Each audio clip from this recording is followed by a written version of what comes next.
So welcome back to all of your one shot UT classes. और जैसे कि आप सब जानते हैं, कल आपका इंडियन इकोनॉमी का एग्जाम है जिसका सब्जेक्ट कोड है BCOG 172 एंड ये वीडियो इग्नू के students SOL and DU regular सभी के लिए एलिजिबल है। सो जैसे कि आप सब जानते हैं कि टाइम बहुत कम है और वीडियो में आज अपलोड कर रही हूँ। आई होप कि आप लोग वीडियो को अच्छे से देखें, नोट्स को पढ़ें और अपने पेपर में बेस्ट कर आएँ। एंड अच्छी लगी तो चैनल को सब्सक्राइब कर दें ताकि ऐसे ही अपकमिंग वीडियोज़ जो है आपको इंपॉर्टेंट क्वेश्चन की मिलती रहे एंड दूसरे के साथ भी ज़रूर शेयर करें। एंड मैंने इस मंथ में 1K सब्सक्राइबर का जो है टारगेट सेट करा है एंड आई होप कि आप लोग मेरी हेल्प करेंगे। आपको नोट्स जो है वो फ्री ऑफ कॉस्ट मिल रहे हैं। यहाँ पे मैं आपसे किसी भी चीज़ का चार्ज नहीं ले रही हूँ, सिर्फ इतना चाहती हूँ कि आप चैनल को सब्सक्राइब कर दें, आप हमारे चैनल के साथ जुड़ जाएं ताकि ऐसे ही इंपॉर्टेंट वीडियोस आपसे मिस ना हो। तो चलिए वीडियो को स्टार्ट करते हैं बिना किसी देरी के। तो पहला क्वेश्चन है, explain the concept of economic development. Explain करना है पहले इकोनॉमिक डेवलपमेंट का कंसेप्ट एंड कैरेक्टरिस्टिक्स बताने हैं इंडियन इकोनॉमी के एंड एग्जामाइन करना है इकोनॉमिक और non economic determinants of development को। सो आंसर को स्टार्ट करते हैं कंसेप्ट के साथ। कंसेप्ट ऑफ इकोनॉमिक डेवलपमेंट होता क्या है? तो इकोनॉमिक डेवलपमेंट रेफर करता है एक ऐसे लॉन्ग टर्म प्रोसेस को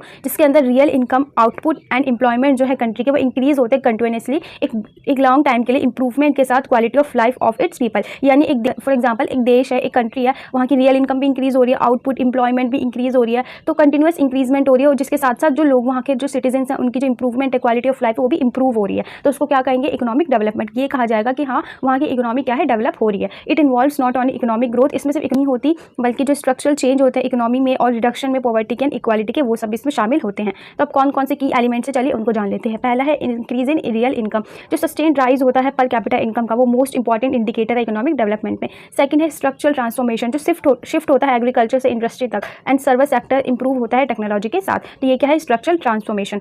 reduction in poverty and inequality, तो डेवलपमेंट जो है वो इंश्योर करना चाहिए कि वो इक्विटेबल डिस्ट्रीब्यूशन करे इनकम का और वेल्थ का। देन यहाँ पे है improvement in quality of life, better education मिले, बेटर हेल्थ मिले, हाउसिंग सैनिटेशन मिले, सोशल सिक्योरिटी मिले and wellbeing of the people. इससे क्या होता है? इन्हांस होता है लोगों की जीने की जो तरीका होता है वो और भी ज़्यादा इन्हांस हो जाता है, क्वालिटी ऑफ लाइफ है वो इन्हांस हो जाती है। देन यहाँ पे नेक्स्ट है फुल यूटिलाइजेशन ऑफ रिसोर्सेज, तो यहाँ पे ऑप्टिमम यूज हो human, physical and natural resources का, हाई प्रोडक्टिविटी और ग्रोथ के लिए। देन लास्ट है सस्टेनेबल ग्रोथ, तो जो डेवलपमेंट है वो इन्वायरमेंटल फ्रेंडली होना चाहिए, सस्टेनेबल होना चाहिए फ्यूचर जनरेशन के लिए। बात करते हैं कैरेक्टरिस्टिक्स ऑफ इंडियन इकोनॉमी, जिसमें सबसे पहले आता है डेवलपिंग इकोनॉमी। तो सबसे पहला जो कैरेक्टरिस्टिक्स होता है एक इकोनॉमी का, वो क्या होता है कि चाहे वो इंडिया हो या कोई और भी कंट्री हो, वहाँ पे सबसे पहले यही होता है कि जो इकोनॉमी है वो क्या हो? डेवलपिंग हो। पर अभी हम यहाँ बात करें इंडिया की, तो इंडिया एक डेवलपिंग कंट्री यानी एक ऐसी कंट्री है जहाँ पे डेवलपिंग चल रही है, ठीक है, एक लो पर कैपिटल इनकम के साथ as compare to developed nation. अगर हम दूसरे डेवलप्ड नेशन से कंपेयर करें तो बट काफ़ी ज़्यादा कंसिस्टेंट ग्रोथ दिखाई है लास्ट फ्यू डिकेड्स में। सेकंड है यहाँ पे लार्ज पॉपुलेशन, इंडिया क्या है? लार्ज सेकंड पॉपुलेशन है इन द वर्ल्ड, ठीक है। हाई पॉपुलेशन ग्रोथ जो है वो प्रेशर डालते हैं रिसोर्सेज पर, इंफ्रास्ट्रक्चर पर, लेकिन साथ ही साथ लार्ज मार्केट ऑफ वर्कफोर्स भी प्रोवाइड करती है। थर्ड है यहाँ पे एग्रीकल्चर डोमिनेंस, तो एक सिग्निफिकेंट पोर्शन है पॉपुलेशन का जो डिपेंड करता है एग्रीकल्चर पे अपने जीने के लिए एंड इसका जो शेयर है GDP में वो डिक्लाइन यानी धीरे धीरे कम होता जा रहा है, क्योंकि लेकिन ये क्या है, लेकिन फिर भी इसका जो रोल है बहुत ही ज़्यादा इंपॉर्टेंट है किसमें? डेवलपमेंट में, किसी डेवलपमेंट में कंट्री की। अब फोर्थ की बात करते हैं यहाँ पे लो पर कैपिटा इनकम, तो जो पर कैपिटा इनकम है इंडिया की रिलेटिवली लो है, जो कि क्या रिफ्लेक्ट करते हैं कि यहाँ पे लो स्टैंडर्ड ऑफ लिविंग है एंड लिमिटेड परचेसिंग पावर है। देन फिफ्थ है पॉवर्टी एंड इनइक्वालिटी, तो पॉवर्टी यानी जो गरीबी है वो दिखती है लोगों की, इनइक्वालिटी इनकम इनइक्वालिटी बहुत ज़्यादा है रूरल और अर्बन एरियाज़ में, जो कि different sector of the economy में दिखाई देती है। अब बात तो को एग्जिस्टेंस जो है मॉडर्न एंड ट्रेडिशनल सेक्टर की, ठीक है, जिसमें मॉडर्न सेक्टर जो है वो कैपिटल इंसेंटिव के लिए और जो ट्रेडिशनल सेक्टर वो किस लिए? लेबर इंसेंटिव के लिए है। सेवंथ की बात करें यहाँ पे अनएम्प्लॉयमेंट एंड अंडर एम्प्लॉयमेंट, तो एक लार्ज नंबर ऑफ पीपल जो है या तो वो अनएम्प्लॉय है या फिर वो इंगेज है एक लो प्रोडक्टिव वर्क में, जो कि वेस्टेज ऑफ ह्यूमन रिसोर्सेज है, मतलब एक ऐसी जॉब कर रहे हैं, एक ऐसा काम कर रहे हैं जो उनके लिए एलिजिबल है ही नहीं, जो उनके लायक काम है ही नहीं। एनल इम्बैलेंस, तो यहाँ पे बहुत सारे ऐसी डिस्पार्टीज़ हैं जो कि डेवलपमेंट में हैं, जो डिफरेंट रीजन से हैं, स्टेट से हैं, किस टर्म में? इनकम के टर्म में, इंफ्रास्ट्रक्चर के टर्म में एंड इंडस्ट्रियलाइजेशन के टर्म में। तो यहाँ पे डिपेंडेंस ऑन फॉरेन ट्रेड, तो इंडिया जो है वो डिपेंड करता है इंपोर्ट्स पे, जैसे ऑयल हो गया, टेक्नोलॉजी हो गया, कैपिटल गुड्स हो गया and export primary and low value added goods, और जो भी लो वैल्यू एडेड गुड्स होते हैं उन पर काफ़ी ज़्यादा इंडिया क्या करता है? डिपेंड करता है। देन टेंथ यहाँ पे मिक्स्ड इकोनॉमी, इंडिया फॉलो करता है एक मिक्स्ड इकोनॉमिक सिस्टम को, जहाँ पे दोनों पब्लिक और प्राइवेट सेक्टर दोनों ही एक इंपॉर्टेंट रोल प्ले करते हैं इकोनॉमिक डेवलपमेंट में। तो ये सारी क्या थे? कैरेक्टरिस्टिक्स थे इंडियन इकोनॉमी के। अब बात करते हैं कौन कौन से डिटर्मिनेंट्स हैं इकोनॉमिक डेवलपमेंट में। तो यहाँ पे दो तरीके के डिटर्मिनेंट्स होते हैं इकोनॉमी में, एक होता है इकोनॉमिक और एक होता है नॉन इकोनॉमिक। एक एक करके दोनों को आराम से समझेंगे। फर्स्ट है कैपिटल फॉर्मुलेशन, तो देखो जब इंक्रीज होती है इन्वेस्टमेंट में तो क्या होता है? फिजिकल और ह्यूमन कैपिटल में भी इंक्रीज होगी, प्रोडक्टिविटी कैपेसिटी भी बढ़ेगी और ये क्या करता है? हेल्प करता है आउटपुट और इनकम को इंक्रीज करने में। सेकंड यहाँ पे नेचुरल रिसोर्सेज, अब जो अवेलेबिलिटी है लैंड की, मिनरल्स की, वाटर, फॉरेस्ट और जो भी एनर्जी रिसोर्सेज है वो क्या प्रोवाइड करती है? एक basic inputs production and growth के लिए। देन थर्ड यहाँ पे टेक्नोलॉजी, ये सब क्या है? इकोनॉमिक डिटरमिनेंट से, इन चीज़ को याद रखना। तो अब थर्ड था यहाँ पे टेक्नोलॉजी। तो एडवांस टेक्नोलॉजी इंक्रीज कर रही है प्रोडक्टिविटी को, रिड्यूस कर रही है कॉस्ट को एंड इंप्रूव करती है quality of goods and services को। देन फोर्थ की बात करें हम यहाँ पे क्या है, ह्यूमन रिसोर्सेज। तो जो एजुकेटेड है, स्किल्ड है, हेल्थी पीपल हैं और ज़्यादा प्रोडक्टिव पीपल हैं, वो क्या कर रहे हैं, एक न्यू टेक्नोलॉजी को इफेक्टिवली अडॉप्ट कर रहे हैं। देन फिफ्थ यहाँ पे एंटरप्रेन्योरशिप। तो एंटरप्रेन्योरशिप ऑर्गेनाइज करता है रिसोर्सेज को और रिस्क को एंड इनोवेट करता है, इंट्रोड्यूस करता है नए प्रोडक्ट्स एंड प्रोसेस को किसके अंदर, इकोनॉमी के अंदर। देन सिक्स यहाँ पे इंफ्रास्ट्रक्चर। तो डेवलपमेंट जो है ट्रांसपोर्ट का, कम्युनिकेशन का, पावर का, बैंकिंग सपोर्ट जो है वो इकोनॉमी एक्टिविटीज़ में ओवरऑल क्या देती हैं, ग्रोथ देती हैं। Financial resources. तो यहाँ पे जो अवेलेबिलिटी है सेविंग्स की, क्रेडिट की, फाइनेंशियल इंस्टीट्यूशन मोबिलाइज रिसोर्सेज की एक प्रोडक्टिव इन्वेस्टमेंट के लिए जो कि इकोनॉमिक डेवलपमेंट में हेल्प करते हैं। एट फॉरेन ट्रेड, जिसमें एक्सपोर्ट्स क्या करते हैं, फॉरेन एक्सचेंज और टेक्नोलॉजी को लाते हैं अपनी इंडिया के अंदर, और जबकि जो इंपोर्ट्स हैं वो क्या प्रोवाइड करते हैं, नेसेसरी इनपुट्स किसके लिए, डेवलपमेंट के लिए। तो अब बात करते हैं नॉन इकोनॉमिक डिटर्मिनेंट्स की। तो जिसमें सबसे पहले आता है पॉलिटिकल स्टेबिलिटी। तो एक स्टेबल पॉलिटिकल इन्वायरमेंट और प्रॉपर पॉलिसीज इंकरेज करती हैं इन्वेस्टमेंट को, एक लॉन्ग टर्म प्लानिंग को। एंड सेकंड है गुड गवर्नेंस, यानी जो ट्रांसपेरेंट, एफिशिएंट एंड अकाउंटेबल जो गवर्नेंस है वो इंश्योर करते हैं कि यहाँ पे प्रॉपर इंप्लीमेंटेशन और डेवलपमेंट पॉलिसीज़ का। सोशल फैक्टर, तो जो सोशल हार्मनी है, इक्वालिटी है एंड जस्टिस है, वो क्या क्रिएट करती है, फेवरेबल इन्वायरमेंट क्रिएट करती है डेवलपमेंट के लिए। देन फोर्थ यहाँ पे एजुकेशन एंड लिटरेसी। तो जो एजुकेशन इंप्रूव करती है स्किल्स को, नॉलेज को, अवेयरनेस को, जो क्या लीड करती है हायर प्रोडक्टिविटी एंड इनोवेशन को। एंड फिशंस, तो जो गुड हेल्थ है और जो न्यूट्रिशन है वो इंक्रीज करते हैं एफिशिएंसी को एंड रिड्यूस करते हैं एब्सेंटिज्म को एंड हेल्थ केयर कॉस्ट को। सस्ते कल्चर एंड वैल्यूज। तो जो हार्ड वर्क है, डिसिप्लिन है, सेविंग हैबिट्स है, जो पॉजिटिव एटीट्यूड है, किसके टुवर्ड्स जाता है, चेंज करने में, प्रमोट करने में इकोनॉमिक प्रोग्रेस को। देन सेवंथ है डेमोग्राफिक फैक्टर्स। तो एक बैलेंस पॉपुलेशन स्ट्रक्चर करती है, एक डेमोग्राफिक डिविडेंड, यानी ज़्यादा वर्किंग पॉपुलेशन जो कि जिस वजह से क्या होता है, जो ग्रोथ है वो ऑब्वियसली बात है वो बूस्ट करेगी। एंड जो सस्टेनेबल यूज़ होगा रिसोर्सेज का, तो इससे क्या होगा, जो इन्वायरमेंट है वो प्रोटेक्ट होगा एक लॉन्ग टर्म के लिए, जिस वजह से क्या होगा, जो डेवलपमेंट है वो बैलेंस हो जाएगा। अब बात करते हैं सेकंड क्वेश्चन की, critically examine the new economic policy 1991। हमें यहाँ पे बताना है न्यू इकोनॉमिक पॉलिसी के बारे में जो कि 1991 में स्टैब्लिश हुई थी एंड डिस्कस करना है इसके impact liberalisation, privatisation and globalisation, LPG reforms पे जो कि इंडियन इकोनॉमी में हुए थे। अब बात करते हैं इंट्रोडक्शन के साथ, तो एक एक करके समझते हैं ये सब चीज़ें हैं क्या।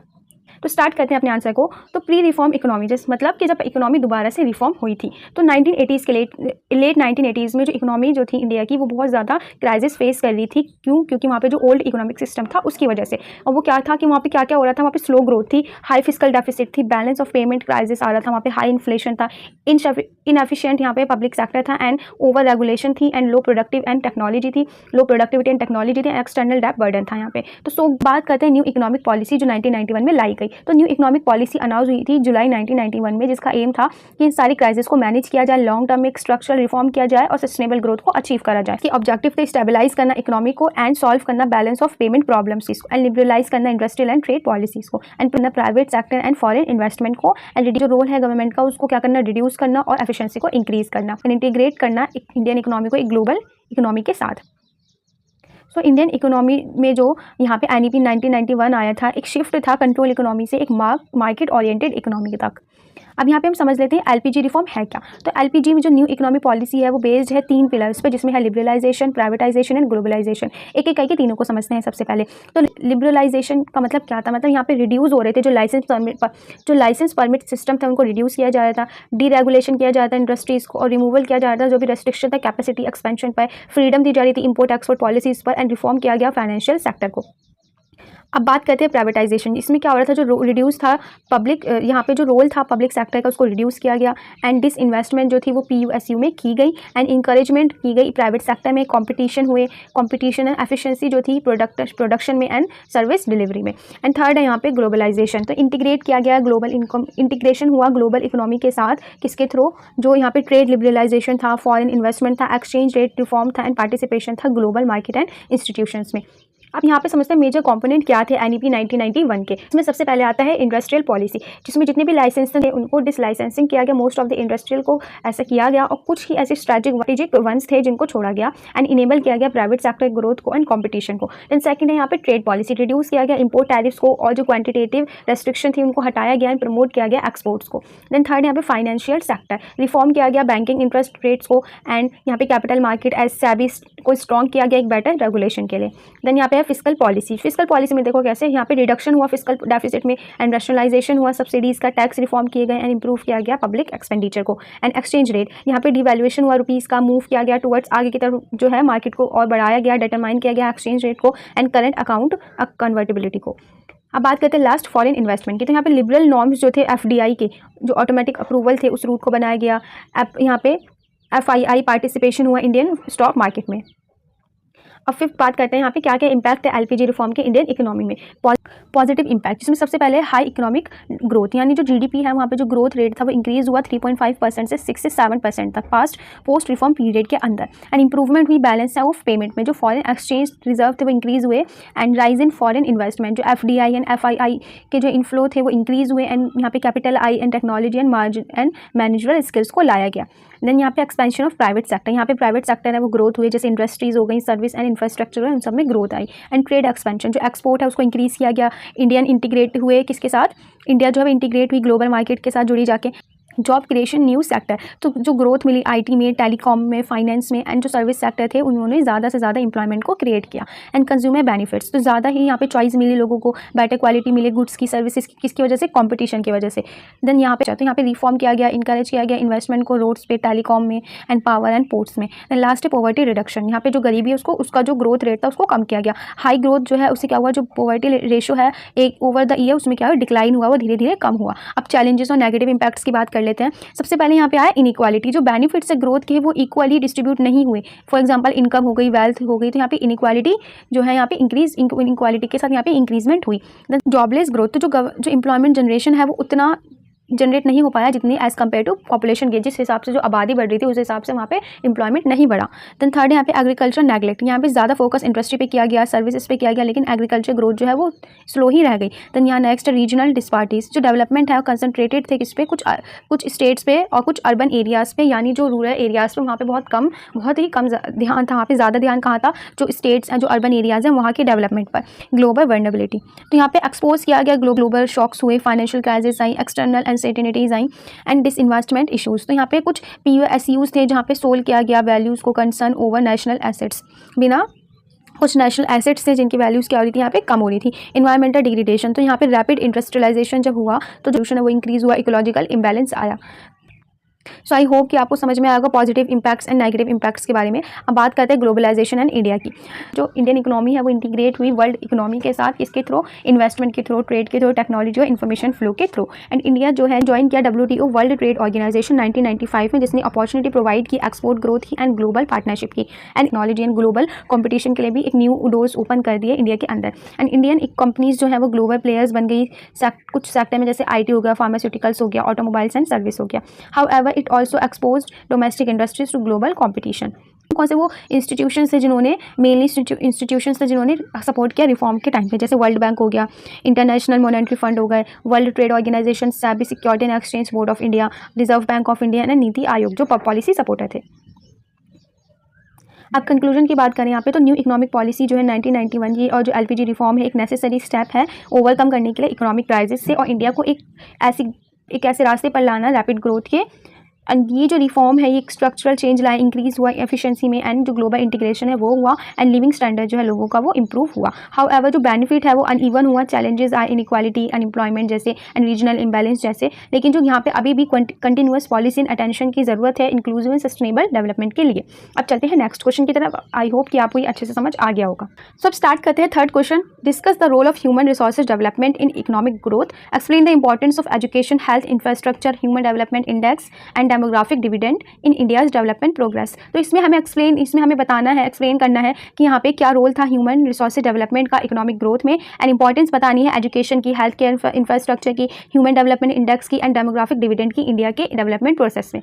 तो इंट्रोडक्शन के साथ चलिए स्टार्ट करते हैं। तो human resources development and economic growth. तो ह्यूमन रिसोर्सेज डेवलपमेंट रेफर करते हैं कि ऐसी प्रोसेस को जिसमें इन्हांस किया जाता है नॉलेज को, स्किल्स को, हेल्थ को, एंड कैपेबिलिटी ऑफ पीपल को थ्रू एजुकेशन, जिसमें ट्रेनिंग दी जाती है, हेल्थ केयर दिया जाता है। ये इंपावर करता है इंडिविजुअल्स के कंट्रीब्यूट करने में, प्रोडक्टिविटी को इकोनॉमी में। एंड क्वालिटी ह्यूमन रिसोर्सेज क्या है, एक रियल वेल्थ है एक नेशन की, जो कि एक बहुत ही critical and important role play करते हैं सस्टेन इकोनॉमिक ग्रोथ को अचीव करने में, एंड सोशल प्रोग्रेस हो, एंड ओवरऑल डेवलपमेंट सबको अचीव करने में। अब बात करते हैं यहाँ पे क्या रोल होता है HRD यानी ह्यूमन रिसोर्सेज डेवलपमेंट का इकोनॉमिक ग्रोथ में। तो यहाँ पे एक एक पॉइंट को आराम से समझते हैं।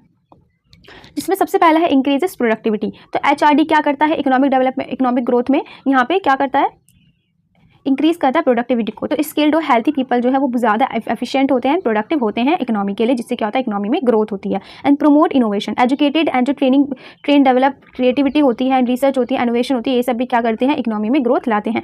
इनहांसेस एम्प्लॉयबिलिटी, यानी जो बेटर स्किल्स हैं, नॉलेज है, वो क्या क्रिएट करती है, ज़्यादा और भी ज़्यादा एम्प्लॉयमेंट अपॉर्चुनिटी को क्या करती है इंक्रीज करती है। देन फोर्थ यहाँ पे सपोर्ट स्ट्रक्चरल ट्रांसफॉर्मेशन, जो HRD है वो इनेबल करता है शिफ्ट एग्रीकल्चर से इंडस्ट्री पे एंड सर्विसेज पर। देन यहाँ पे इनकरेज इंडिया इंक्लूसिव ग्रोथ, तो रिड्यूस करता है पॉवर्टी को, इनइक्वालिटी को एंड रीजनल इंबैलेंस को, किसके थ्रू, इक्वल अपॉर्चुनिटीज़ के थ्रू। लास्ट है सस्टेनेबल डेवलपमेंट, तो इन्वेस्टमेंट, जब नेशन अपने ही लोगों में क्या करता है इन्वेस्ट करता है किस तरीके से, ह्यूमन रिसोर्स डेवलपमेंट के थ्रू, तो ये क्या करता है इन लॉन्ग टर्म के लिए इंश्योर करता है ग्रोथ को सोशल एंड एनवायरमेंटल सस्टेनेबिलिटी के साथ। अब यहाँ पे बात करते हैं इंपॉर्टेंस ऑफ एजुकेशन, एजुकेशन की क्या इंपॉर्टेंस है। तो एजुकेशन एक फाउंडेशन है HRD की, प्रोवाइड करती है लोगों को knowledge, skills, values and attitudes जो कि नेसेसरी है उनके पर्सनल इकोनॉमिक डेवलपमेंट के लिए। इसमें सबसे पहले आता है इनहेंस स्किल्स एंड नॉलेज, तो जो एजुकेशन वो क्या करती है इंप्रूव करती है क्वालिटी ऑफ लेबर को एंड इंक्रीज करती है प्रोडक्टिविटी एंड एफिशिएंसी को। नेक्स्ट यहाँ पे प्रमोट इकोनॉमिक ग्रोथ, तो एजुकेटेड वर्कफोर्स क्या करती है सपोर्ट करेगी इंडस्ट्रियलाइजेशन को, टेक्नोलॉजी अडॉप्शन होगा यहाँ पे एंड एंटरप्रेन्योरशिप होगा। देन थर्ड यहाँ पे रिड्यूस पॉवर्टी एंड इनइक्वालिटी, तो एजुकेशन क्या क्रिएट करता है इक्वल अपॉर्चुनिटी क्रिएट करता है, इंप्रूव करता है सोशल मोबिलिटी को एंड यहाँ पे इंपावर इंडिविजुअल, तो ये डेवलप करता है confidence, decision making ability and awareness right and duty, इनके राइट्स एंड ड्यूटीज़ के बारे में कि हर इंसान का क्या राइट्स क्या ड्यूटीज़ हैं अपने देश के लिए, अब खुद के लिए उनके खुद के क्या राइट्स हैं, ये सब चीज़ें। And drives innovation and research, तो हाई एजुकेशन जो है वो रिसर्च की तरफ जाती है जिसमें new ideas, inventions and solutions आते हैं। देन लास्ट है सपोर्ट डेमोग्राफिक डिविडेंड, तो एजुकेटेड यूथ जो है वो क्या है ज़्यादा प्रोडक्टिव होगी तो किस में कंट्रीब्यूट करेगी, वो इकोनॉमी के डेवलपमेंट में कंट्रीब्यूट करेगी। तो इंडिया जो है काफ़ी ज़्यादा अब प्रोग्रेस कर रही है एजुकेशन में कुछ इनिशिएटिव्स के साथ, जैसे राइट ऑफ एजुकेशन एक्ट हो गया, सर्व शिक्षा अभियान हो गया, स्किल इंडिया मिशन हो गया, डिजिटल इंडिया हो गया। अब बात करते हैं importance of health care infrastructure की, तो हेल्थ केयर एक बहुत ही इंपॉर्टेंट कंपोनेंट है HRD का, जो एक हेल्थ, क्योंकि हेल्थी पॉपुलेशन लर्न बेटर, यानी वो बेटर लर्न कर सकती है, काम बेटर कर सकती है, एक प्रोडक्टिव लाइफ को जी सकती है। तो इम्प्रूव्स प्रोडक्टिविटी, तो गुड हेल्थ रिड्यूस करती है एब्सेंटिज्म को एंड इंक्रीज करती है वर्क एफिशिएंसी को। एंड सेकंड है यहाँ पे इनहेंस लर्निंग एबिलिटी, हेल्थ जो है वो चिल्ड्रंस की ज़रूरी है बहुत ज़्यादा, तो इससे क्या होता है जब यहाँ पे हेल्थ पे काम किया जाएगा लोगों की, तो इससे हेल्थी चिल्ड्रन हैं जो उनके पास बेटर कंसंट्रेशन होगा, अटेंडेंस होगी एंड परफॉर्मेंस होगा। अगर बच्चा बीमार रहेगा, अगर लोग बीमार रहेंगे तो वो कैसे काम कर पाएंगे, अगर बच्चे बीमार रहेंगे तो वो कैसे पढ़ पाएंगे। तो इसलिए हेल्थ यहाँ पे इसलिए ज़रूरी है क्योंकि ये डायरेक्ट आपके आगे फ्यूचर से जुड़ी है, आपके देश के जो इकोनॉमिक ग्रोथ है उससे जुड़ी है, ठीक है। अब बात करते हैं reduce health care cost, prevention care और स्ट्रॉन्ग इंफ्रास्ट्रक्चर क्या करता है, लो करता है फाइनेंशियल बर्डन का फैमिलीज पर, कि जितनी ज़्यादा लोगों की हेल्थ अच्छी होगी तो उन्हें कोई मेडिकेशन की ज़रूरत नहीं पड़ेगी, कोई इलाज नहीं, हॉस्पिटलाइजेशन नहीं होना पड़ेगा, बड़े बड़े जो बिल बनते हैं प्राइवेट हॉस्पिटल्स में वो कम हो जाएंगे, तो उससे जो फैमिलीज हैं उन पर बर्डन भी क्या है वो कम हो जाएगा जब हेल्थ केयर कॉस्ट भी रिड्यूस हो जाती है। तो इंक्रीजेस लाइफ एक्सपेक्टेंसी, जो बेटर हेल्थ केयर फैसिलिटीज़ है वो long and health care lifes lead करता है। देन लास्ट है सपोर्ट इंक्लूसिव ग्रोथ, तो एसेसिबल जो हेल्थ सर्विसेज हैं वो इंश्योर करते हैं वेल बीइंग के लिए, जो कि सेक्शन के सभी सेक्शन के लिए इक्वल होती है, बराबर होती है। एंड जो गवर्नमेंट है उसने काफ़ी सारी इनिशिएटिव्स चलाए, जैसे आयुष्मान भारत हो गया, नेशनल हेल्थ मिशन है, improve rural health care infrastructure जो है बहुत ही ज़्यादा एक हेल्थी इंडिया की तरफ बढ़ रहे हैं। अब बात करते हैं यहाँ पे ह्यूमन डेवलपमेंट इंडेक्स की, HDI की, तो जिसमें सबसे पहले था हमारे पास एजुकेशन, हेल्थ एंड इनकम। तो HDI किसके इक्वल है, better living standard and quality life के इक्वल है। तो HDI कंपोजिट इंडेक्स है जिसके अंदर मेजर किया जाता है एवरेज अचीवमेंट को, जो कि 3 बेसिक डायमेंशन पे चलती है ह्यूमन डेवलपमेंट के, एजुकेशन, हेल्थ एंड इनकम। एक हायर HDI इंक्रीज करता है बेटर ह्यूमन डेवलपमेंट को। इंडिया का HDI जो है वो इंप्रूव हो रहा है हर साल, लेकिन स्टिल कुछ ऐसी चीज़ें हैं जो डेवलप नहीं हो पा रही कंट्री के अंदर, क्योंकि यहाँ पे गैप है एजुकेशन में, हेल्थ में और इनकम लेवल में। तो डेमोग्राफिक डिविडेंड रेफर करते हैं कैसे इकोनॉमिक बेनिफिट को, जो कि अराइज होती है, जो कि बढ़ती है जब इकोनॉमी एक लार्ज वर्किंग एज पॉपुलेशन जो है कंपेयर की जाती है डिपेंडेंट पॉपुलेशन से।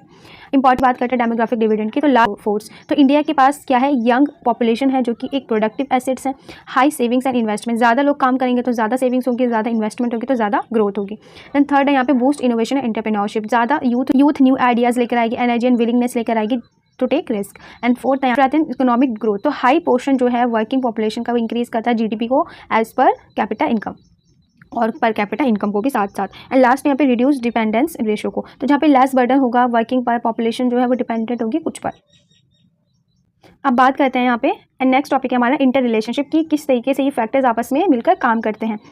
तो जो एजुकेशन और हेल्थ है वो इंप्रूव करता है क्वालिटी ऑफ लाइफ को, किसी and better human capital increase करता है प्रोडक्टिविटी को, इनोवेशन को, एंड एक यंग और स्किल वर्कफोर्स जो कि क्या है डेमोग्राफिक डिविडेंड है वो एसिलरेट्स करती है ग्रोथ को। एंड हायर HDI रिफ्लेक्ट करता है बेटर लिविंग स्टैंडर्ड को और फ्यूचर को, जो कि फ्यूचर जो जिसमें ग्रोथ जो है दिखाई देती है कि हाँ अब आगे फ्यूचर में ग्रोथ होगी। तो इसलिए HRD, education, health, HDI, demographic dividend क्या है, म्यूचुअली री इन्फोर्सिंग है एंड एसेंशियल है इंडिया के इंक्लूसिव और सस्टेनेबल ग्रोथ के लिए, डेवलपमेंट के लिए। इन कंक्लूजन, जो इंडियन रिसोर्सेज डेवलपमेंट है एक की ड्राइवर है इकोनॉमिक ग्रोथ का एंड सोशल प्रोग्रेस का। इन्वेस्टिंग, जितनी ज़्यादा एजुकेशन, हेल्थ केयर, इंफ्रास्ट्रक्चर, इन सब चीज़ों में इन्वेस्टिंग होगी तो इंप्रूव होगा, और इससे क्या होगा, क्वालिटी ऑफ लाइफ जो है लोगों का वो इंक्रीज़ होगा एंड HDI भी इंक्रीज़ होगा। तो इंडिया की जो यंग पॉपुलेशन एक पावरफुल एसेट है जो कि एक डेमोग्राफिक डिविडेंड बन सकती है अगर प्रॉपरली उनको यूज़ किया जाए। एक हॉलिस्टिक अप्रोच जो है HRD की वो इंश्योर करते हैं inclusive, sustainable and long term development of the India. Fourth question है analyse the problem of poverty, income inequality in India. हमें एनालाइज करना है कि जो पॉवर्टी है उसकी क्या प्रॉब्लम क्या है, कि किस वजह से जो पॉवर्टी है वो बढ़ रही है और इनकम इनइक्वालिटी इंडिया में इतनी ज़्यादा हो रही है। इसके कॉजेज जो है पॉवर्टी की वो एक्सप्लेन करे, विशियस सर्कल जो है पॉवर्टी का वो एक्सप्लेन करे, पॉवर्टी एलिविएशन प्रोग्राम जो बनाए गए हैं एंड मेजर्स जो बनाए गए हैं इंक्लूसिव ग्रोथ को अचीव करने के, उन सब चीज़ों को इसमें क्या करना है, एक्सप्लेन करना है। तो सबसे पहले समझते हैं कि पॉवर्टी इन इंडिया है क्या। अंडरस्टैंडिंग पॉवर्टी इन इंडिया, तो पॉवर्टी रेफर करते हैं कि ऐसी कंडीशन को जब इंडिविजुअल्स और हाउस होल्ड है वो इनसफिशिएंट होते हैं, लैक सफिशिएंट होते हैं इनकम और रिसोर्सेज में अपनी बेसिक नीड को पूरी करने के लिए, जैसे food, cloth and shelter, education and health care. यहाँ पे मेजिंग पॉवर्टी कौन कौन से based on income, consumption, expenditure पे मेजर कर सकते हैं। Tendulkar committee 2009 and Rangarajan committee 2014 जो यूज़ की जाती है कंजप्शन एक्सपेंडिचर अप्रोच के लिए। लास्ट में यहाँ पे multi dimensional poverty index MPI जो कि एक हेल्थ, एजुकेशन और स्टैंडर्ड लिविंग को कंसाइडर करती है। अब बात करते हैं कौन कौन से कॉजेज हैं, ये इंपॉर्टेंट है बहुत ज़्यादा पॉइंट्स, इनको ध्यान से समझें कि यहाँ पे कौन कौन से कॉजेज हैं इंडिया में पॉवर्टी के, जिसमें सबसे पहला आता है लो लेवल इनकम। जो मेजॉरिटी है लोगों की ज़्यादातर डिपेंड करती है लो पेइंग जॉब्स पर एंड अनऑर्गेनाइज सेक्टर पर, एग्रीकल्चर पर और इनफॉर्मल वर्क पर। सेकंड यहाँ पे एम्प्लॉयमेंट या फिर अंडर एम्प्लॉयमेंट, या तो लोग एम्प्लॉयड हैं या फिर अंडर एम्प्लॉयड, यानी एक ऐसा काम कर रहे हैं जो उनकी एफिशिएंसी से बहुत ज़्यादा कम है, उनको लो इनकम मिल रही है, उनको जॉब इनसिक्योरिटी है, प्रोडक्टिव एम्प्लॉयमेंट जो है नहीं मिल पा रहा उनको। देन सेकंड यहाँ पे inequality in distribution of assets. Then third है यहाँ पे inequality in distribution of asset, यानी इनइक्वल डिस्ट्रीब्यूशन हो रहा है लैंड का, कैपिटल, एजुकेशन का, जो स्किल जो भी क्रिएट्स हो रही है इकोनॉमिक डिस्पार्टीज में। देन फोर्थ है यहाँ पे limited access to education and health care. यहाँ पे सिर्फ लिमिटेड जो है एक्सेस दिया जा रहा है एजुकेशन एंड हेल्थ केयर का, जैसे जो पुअर एजुकेशन है, जो पुअर है वो एजुकेशन हेल्थ केयर फैसिलिटीज़ जो है वो रिड्यूस होकर, जितनी ज़्यादा एजुकेशन हेल्थ केयर फैसिलिटीज़ होगी उतनी ज़्यादा यहाँ पे प्रोडक्टिविटी और अर्निंग कैपेसिटी क्या होगी, रिड्यूस होगी लोगों की। देन फिफ्थ है पॉपुलेशन ग्रोथ। पॉपुलेशन ग्रोथ कैसे, जब हाई पॉपुलेशन ग्रोथ होगा तो यहाँ पे ज़्यादा प्रेशर डलेगा रिसोर्सेज पर, अनलिमिटेड अपॉर्चुनिटीज़ पर। नेक्स्ट है सोशल फैक्टर, जो कास्ट सिस्टम है, जेंडर डिस्क्रिमिनेशन है, सोशल एक्सक्लूजन, रिस्ट्रिक्टेड अपॉर्चुनिटीज़ है कुछ सर्टेन ग्रुप के लिए बन जाती हैं फिर। देन लास्ट यहाँ पे नेक्स्ट है रीजनल डिस्पार्टीज, तो अनइवन डेवलपमेंट जो है across state and region creates का वो पॉकेट्स ऑफ पॉवर्टी को क्रिएट करता है। मतलब स्टेट्स हो गए, बड़े बड़े शहर हो गए, ठीक है, और जैसे स्टेट्स हो गए एंड जो अर्बन एरियाज़ हो रहे हैं वहाँ पे जो डेवलपमेंट की जा रही है, वहाँ तो इंफ्रास्ट्रक्चर बनाए जा रहे हैं, इंडस्ट्रियलाइजेशन किया जा रहा है, लेकिन जो अर्बन एरिया जो रूरल एरियाज़ है वहाँ तो ऐसा कुछ नहीं हो रहा, वहाँ तो कम डेवलपमेंट हो रही है। वहाँ पे तो लोगों की जो इनकम है बहुत ही ज़्यादा कम है, लिविंग और स्टैंडर्ड है बहुत ज़्यादा लो है वहाँ के लोगों का, क्योंकि वहाँ पर इतना फोकस गवर्नमेंट नहीं कर पा रही जितना फोकस वो अर्बन एरियाज़ पर कर रही है, स्टेट्स पर कर रही है। एंड लास्ट यहाँ पे इकोनॉमिक शॉक्स, तो इन्फ्लेशन हो रहा है, नेचुरल क्लाइमेटीज़ हो रही हैं, पैंडेमिक्स आ रहे हैं, तो एडवर्सली क्या कर रहे हैं, अफेक्ट कर रहे हैं जो गरीब लोग हैं उनको सबसे ज़्यादा, क्योंकि जो अमीर है वो तो इसमें सर्वाइव कर लेंगे लेकिन जो गरीब है वो इसमें सर्वाइव नहीं कर पाएंगे। जैसे कि आपको पता है जब कोरोना पैंडेमिक आया था, तो कोविड पैंडेमिक आया था, उसमें कितने सारे जो मजदूर थे, जो लेबर थे, वो मर गए थे। अब उनका मतलब अपने गांव जाए थे, उस वक्त कितने सारे लोगों की मौत हो गई थी। उसके बाद वहाँ जाके उनके लिए सर्वाइव करना बहुत ही ज़्यादा मुश्किल हो गया था। तो जो पुअर है उनके लिए बहुत ही ज़्यादा यहाँ पे डिस्क्रिमिनेशन है एंड को जो प्रॉपर यूटिलाइज नहीं कर पा रहे वो रिसोर्सेज को, जिस तरीके से जो अपर क्लास के लोग उसको करते हैं रिसोर्सेज को। यहाँ पे वाइस सर्कल ऑफ पॉवर्टी, यानी जो पुअर है वो पुअर ही रह रहे हैं बिकॉज उनको ट्रैप किया जा रहा है एक ऐसे सर्कल में जो इंटर रिलेटेड इन प्रॉब्लम से। तो देखो जो लो इनकम है और लो सेविंग है वो क्या बताती है कि यहाँ पे लो इन्वेस्टमेंट हो रही है एजुकेशन में, हेल्थ केयर में, स्किल्स में, जिस वजह से क्या हो रहा है, जो लो प्रोडक्टिविटी हो रही है, एफिशिएंसी आ रही है, जिससे क्या हो रहा है यहाँ पे लोग जब प्रोडक्टिव ही नहीं होंगे, एफिशिएंसी नहीं है उनके अंदर, तो वो लो अर्निंग, उनकी अर्निंग भी लो हो जाएगी और उनकी अपॉर्चुनिटी भी लो हो जाएगी। देन जिस वजह से क्या होगा, पॉवर्टी जो है वो प्रिसाइज होगी एंड जनरेशन टू जनरेशन, जिस वजह से क्या होगा, जो पॉवर्टी है वो बढ़ती जाएगी जनरेशन से जनरेशन। और जब गरीबी होगी तो यहाँ पे लो इनकम होगी एंड लो सेविंग होगी। जब गरीबी है तो ना इनकम ज़्यादा होगी, और जब इनकम ही नहीं है तो फिर सेविंग की तो बात ही छोड़ दो, सेविंग तो यहाँ हो ही नहीं सकती। तो जो गरीब लोग हैं उनको इस सर्कल में फंसाया जा रहा है, उनको ट्रैप किया जा रहा है, वो इस सर्कल से बाहर आ ही नहीं पा रहे हैं। तो इनकम इनइक्वालिटी इन इंडिया में अब बात करते हैं कि इंडिया में किस तरीके से इनकम इनइक्वालिटी है। तो इनकम इनइक्वालिटी मतलब होता है कि यहाँ पे अनइवन डिस्ट्रीब्यूशन हो रहा है इनकम का इंडिविजुअल्स एंड ग्रुप्स में जो भी सोसाइटी के अंदर है। इसके की फीचर्स की बात करें तो यहाँ पे हाई कंसंट्रेशन है इनकम एंड वेल्थ का रिच के बीच में, एंड यहाँ पे राइजिंग गैप जो है अर्बन एंड रूरल एरियाज में बढ़ता जा रहा है। एंड रीजनल और जो सोशल इनइक्वालिटी है वो बेस्ड है कास्ट पे, जेंडर एंड क्लास पे, एंड इनको मेजर किया जाता है इंडिकेटर्स पे, जैसे जीनी कोफिशिएंट हो गया, पैल्मो रेशो हो गया, इनकम शेयर ऑफ टॉप 10% हो गया। ये सब क्या है, मेजर्स हैं, इंडिकेटर हैं मेजर करने वाले। एंड सोचते हैं कि इनके इफेक्ट क्या पड़ता है इनकम इनइक्वालिटी के। इससे क्या होता है, इंक्रीज होता है social tension and conflicts, reduce होते हैं economic growth and human development, and create होता है अनइक्वल एक्सेस टू अपॉर्चुनिटी, ज़्यादातर पुअर लोगों के लिए। बात करते हैं poverty alleviation programmes in India. कौन कौन से ऐसे प्रोग्राम हैं जिनको चलाया गया गरीबी को कम करने के लिए, जिसमें फूड सिक्योरिटी प्रोग्राम, जिसके अंदर पब्लिक डिस्ट्रीब्यूशन सिस्टम होता है PDS, इसमें अंत्योदय अन्न योजना हो गई, मिड डे मील हो गया जो स्कूल में दिया जाते हैं, एंड स्कीम इंश्योर करती है फूड सिक्योरिटी को पुअर पीपल के लिए, जैसे राशन कार्ड बनता है उसमें राशन मिलता है लोगों को, इस तरीके से। एंड सेकंड यहाँ पे रूरल एम्प्लॉयमेंट प्रोग्राम्स, मनरेगा जो है वो प्रोवाइड करता है, जिसमें मनरेगा जो है प्रोवाइड करता है 100 दिन की working wages, employment rural house hold में इंश्योर करने के लिए इनकम सिक्योरिटी को और क्रिएशन को। देन थर्ड है सेल्फ एम्प्लॉयमेंट प्रोग्राम्स, PMEGPA बनाया गया है, मुद्रा योजना है, and stand up India promote करता है सेल्फ एम्प्लॉयमेंट को और सपोर्ट करता है माइक्रो एंड स्मॉल एंटरप्राइजेस को। देन फोर्थ यहाँ पे एजुकेशन इनिशिएटिव्स को, जिसमें सर्व शिक्षा अभियान हो गया, RTE एक्ट हो गया, स्कॉलरशिप स्कीम्स दी जाती हैं, स्किल इंडिया इंप्रूव एक्सेस दिया जाता है इक्वालिटी एजुकेशन एंड स्किल्स के लिए। एंड यहाँ पे फिफ्थ है यहाँ पे हेल्थ केयर प्रोग्राम, जैसे आयुष्मान भारत जो एक कार्ड बनता है, उससे क्या होता है, उसको दिखा के आप अपने जो भी प्राइवेट हॉस्पिटल है, आयुष्मान कार्ड के मदद से आप वहाँ पे जो इलाज है वो फ्री करवा सकते हैं। हेल्थ एंड वेलनेस सेंटर बनाए गए एंड नेशनल हेल्थ मिशन चलाया गया प्रोवाइड करने के लिए अफोर्डेबल हेल्थ केयर सभी के लिए। एंड सोशल वेलफेयर स्कीम हो गई, PM जनधन योजना, उज्ज्वल योजना एंड हाउसिंग, सभी इंप्रूव करने के लिए लिविंग स्टैंडर्ड को जो वल्नरेबल सेक्शन है उनके लिए। अब बात करते हैं यहाँ पे हम मेजर्स कौन कौन से अचीव करने के लिए इंक्लूसिव ग्रोथ को। तो इसमें सबसे पहले हमारे पास आता है प्रमोट क्वालिटी एजुकेशन, यानी सभी को क्या दिया जाए, क्वालिटी एजुकेशन प्रमोट की जाए, इन्वेस्ट किया जाए universal and equitable and quality education build करती है स्किल्ड, क्योंकि एक क्वालिटी जो एजुकेशन वो क्या बिल्ड करती है, स्किल्ड वर्कफोर्स को बिल्ड करती है। Strengthen health care system, ensure किया जाए affordable and accessible health care को सभी सिटीजन्स के लिए। एंड फोर्थ है जनरेट एम्प्लॉयमेंट, फोकस किया जाए लेबर इंसेंटिव सेक्टर पर, MSME पर एंड स्किल डेवलपमेंट पर, ताकि ज़्यादा से ज़्यादा जॉब क्रिएट हो सके। And agriculture and rural development, ये इंप्रूव करता है इरिगेशन को, क्रेडिट एक्सेस को एंड स्टोरेज फैसिलिटीज़ को और मार्केट लिंकेज को फार्मर्स के लिए।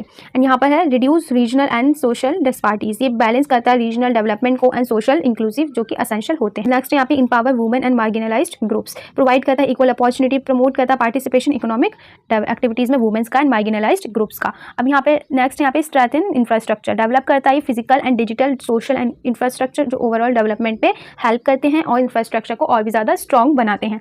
एंड इंश्योर गुड गवर्नेंस, तो ट्रांसपेरेंसी, जितनी ज़्यादा ट्रांसपेरेंसी होगी, अकाउंटेबिलिटी होगी, तो इससे क्या होगा, एफिशिएंट डिलीवरी होगी सर्विसेज की, जो कि हेल्प करेगी इंक्लूसिव ग्रोथ में। अगर एंड अब बात करते हैं इन कंक्लूजन की, तो पॉवर्टी एंड इनकम इनइक्वालिटी एक मेजर चैलेंज है इंडिया के डेवलपमेंट में। किसके थ्रू सस्टेन किया जा सकता है, किसके थ्रू, इकोनॉमिक ग्रोथ के थ्रू।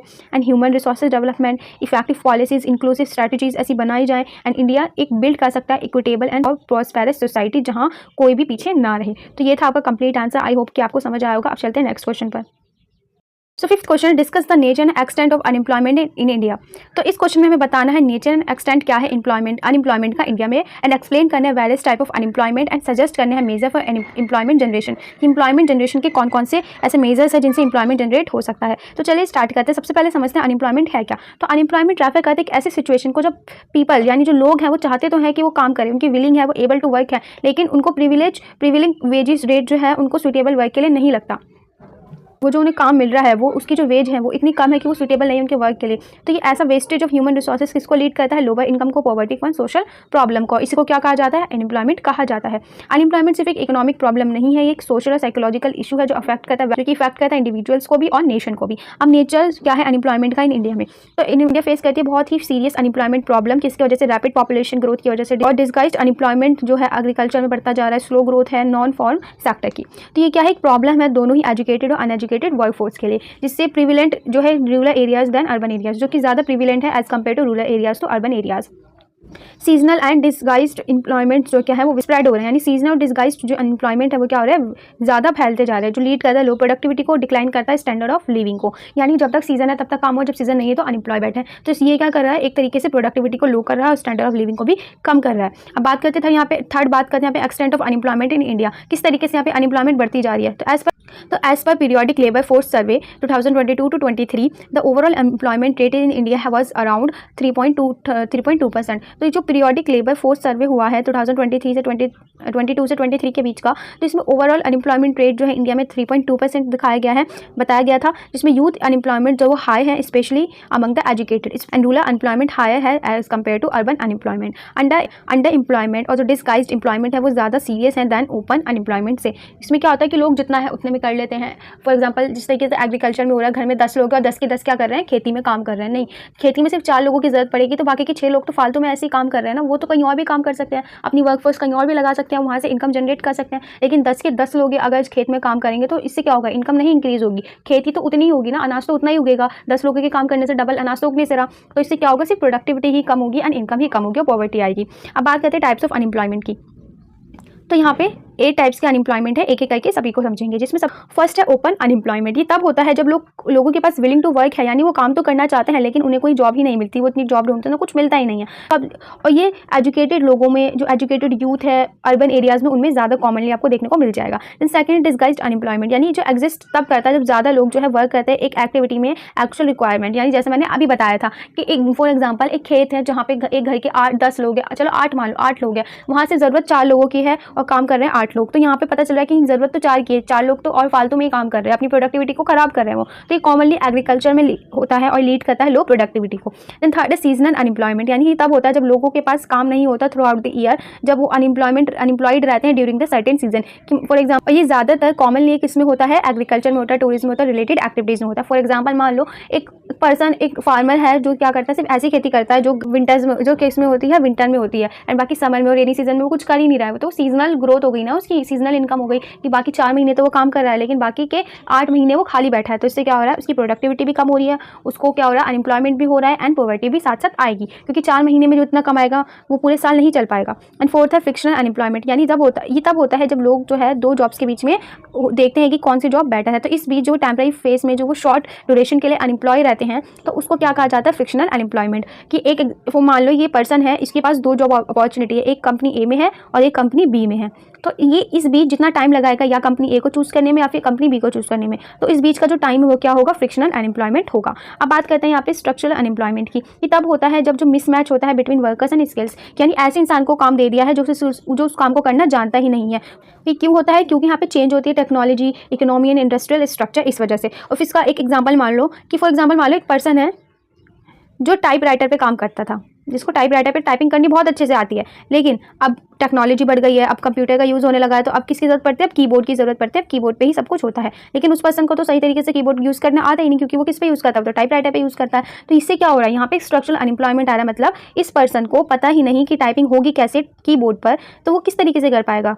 तो ये क्या है और किस वजह से हो रहा है, क्योंकि यहाँ पे टेक्नोलॉजी वो चेंज हो गई है, इस वजह से। तो ये क्या है, एक अनएम्प्लॉयमेंट है, स्ट्रक्चरल अनएम्प्लॉयमेंट है। अब 6th है साइक्लिकल अनएम्प्लॉयमेंट। ये तब होता है जब ओवरऑल जो फॉल आता है इकोनॉमिक एक्टिविटीज़ में ड्यूरिंग रिसेशन और डिप्रेशन के बीच में। ये कॉमनली इंडस्ट्रीज और कंस्ट्रक्शन सेक्टर में ही होता है। अब 7th है टेक्नोलॉजिकल एम्प्लॉयमेंट। ये तब होता है जब वर्कर जो है वो अपनी जॉब को खो देते हैं, किसकी वजह से, यूज़ ऑफ एडवांस टेक्नोलॉजी की वजह से एंड ऑटोमेशन की वजह से। ये रिड्यूस करता है डिमांड फॉर स्किल्ड लेबर को। जैसे कि वो एग्जाम्पल मैंने अभी आपको दिया यहाँ पे कि एक पर्सन है, यहाँ पे उसको टाइप राइटर पे तो टाइपिंग करनी आती है, जो टाइप राइटर होता है जो पहले चलता था, आई थिंक सो अभी भी चलता ही होगा, कोई ना कोई तो यूज़ करता होगा।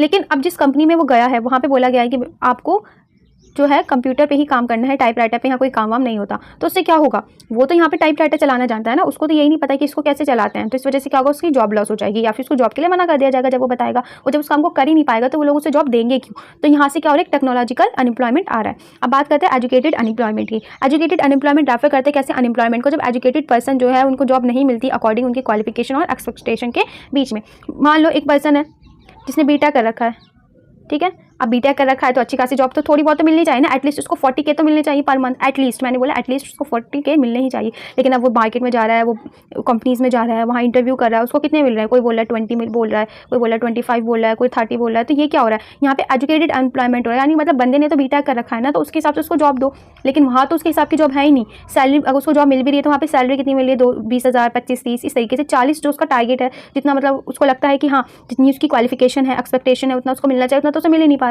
तो ये क्या है, एक एजुकेटेड अनएम्प्लॉयमेंट है। The measure for unemployment generation, unemployment के कौन कौन से मेजर फॉर एम्प्लॉयमेंट जनरेशन के कौन कौन से मेजर है। सबसे पहले रैपिड इकोनॉमिक ग्रोथ, जब इकोनॉमिक ग्रोथ होगी तो यहाँ पे इन्वेस्टमेंट होगी, प्रोडक्शन होगा तो एम्प्लॉयमेंट में भी अपॉर्चुनिटीज मिलेंगी। देन सेकंड स्किल डेवलपमेंट, यानी कि जब इक्वालिटी एजुकेशन है और जो स्किल डेवलपमेंट प्रोग्राम से जब वो बनेंगे तो वर्कफोर्स भी होगी, एम्प्लॉयबल एंड प्रोडक्टिविटी भी आएगी। इंफ्रास्ट्रक्चर को डेवलप करेंगे तो उससे भी एम्प्लॉयमेंट जनरेट होगा। सपोर्ट करेंगे एग्रीकल्चर अलाइन एक्टिविटीज़ को तो उससे भी क्या होगा, एम्प्लॉयमेंट जनरेट होगा। एंड प्रमोशन किया जाए MSEE and promotion of MSME and startup से भी क्या होता है, एम्प्लॉयमेंट को जनरेट किया जा सकता है। एंड सेवंथ यहाँ पे लेबर इंसेंटिव इंडस्ट्रियलाइजेशन किया जाए, public force and rural employment programmes चलाए जाए एंड इंकरेज किया जाए प्राइवेट इन्वेस्टमेंट्स को एंड वुमेन एम्पावरमेंट दी जाए, बैलेंस किया जाए रीजनल डेवलपमेंट को and employment oriented government policies को बनाया जाए। आप पॉज करके इन पॉइंट्स को क्लियरली पढ़ सकते हैं। सो नेक्स्ट क्वेश्चन है यहाँ पे 6th, examine the role of infrastructure in economic development. Economic development में जो इंफ्रास्ट्रक्चर है उसका क्या रोल है, उसको एक्सप्लेन करें and economic and social infrastructure को डिफरेंस बताएं, उनके बीच में डिफरेंस क्या है, डिस्कस करें importance of transport, communication, telecom and health care infrastructure. तो मीनिंग के साथ चलिए स्टार्ट करते हैं। तो इंफ्रास्ट्रक्चर का मतलब होता है क्या, उसका रोल क्या है इकोनॉमिक डेवलपमेंट में। तो इंफ्रास्ट्रक्चर रेफर करते हैं ऐसी बेसिक फिजिकल ऑर्गेनाइजेशनल फैसिलिटीज़ को एंड सर्विसेज को जो जरूरत पड़ने पर एक फंक्शनिंग करते हैं इकोनॉमी में।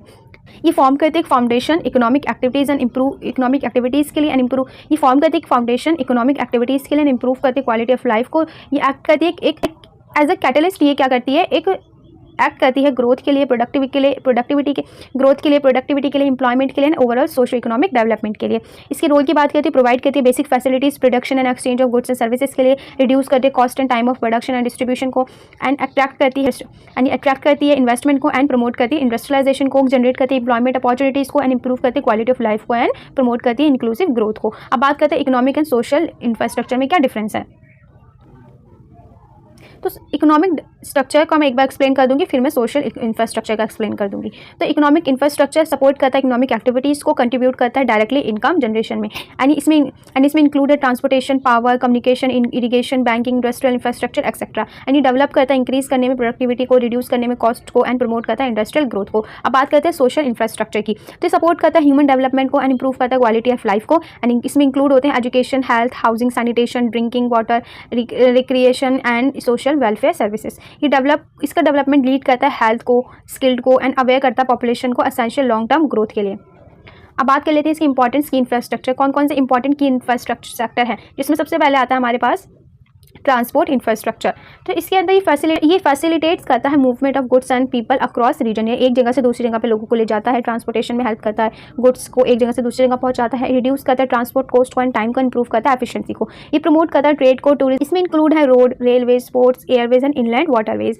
गुड ट्रांसपोर्ट कनेक्टिविटी इंटीग्रेट्स करता है मार्केट को, रिड्यूस करता है रीजनल डिस्पैरिटीज़ को। अब बात करते हैं कम्युनिकेशन इंफ्रास्ट्रक्चर की, जो कि क्या है अगला इंपॉर्टेंट की इंफ्रास्ट्रक्चर सेक्टर है।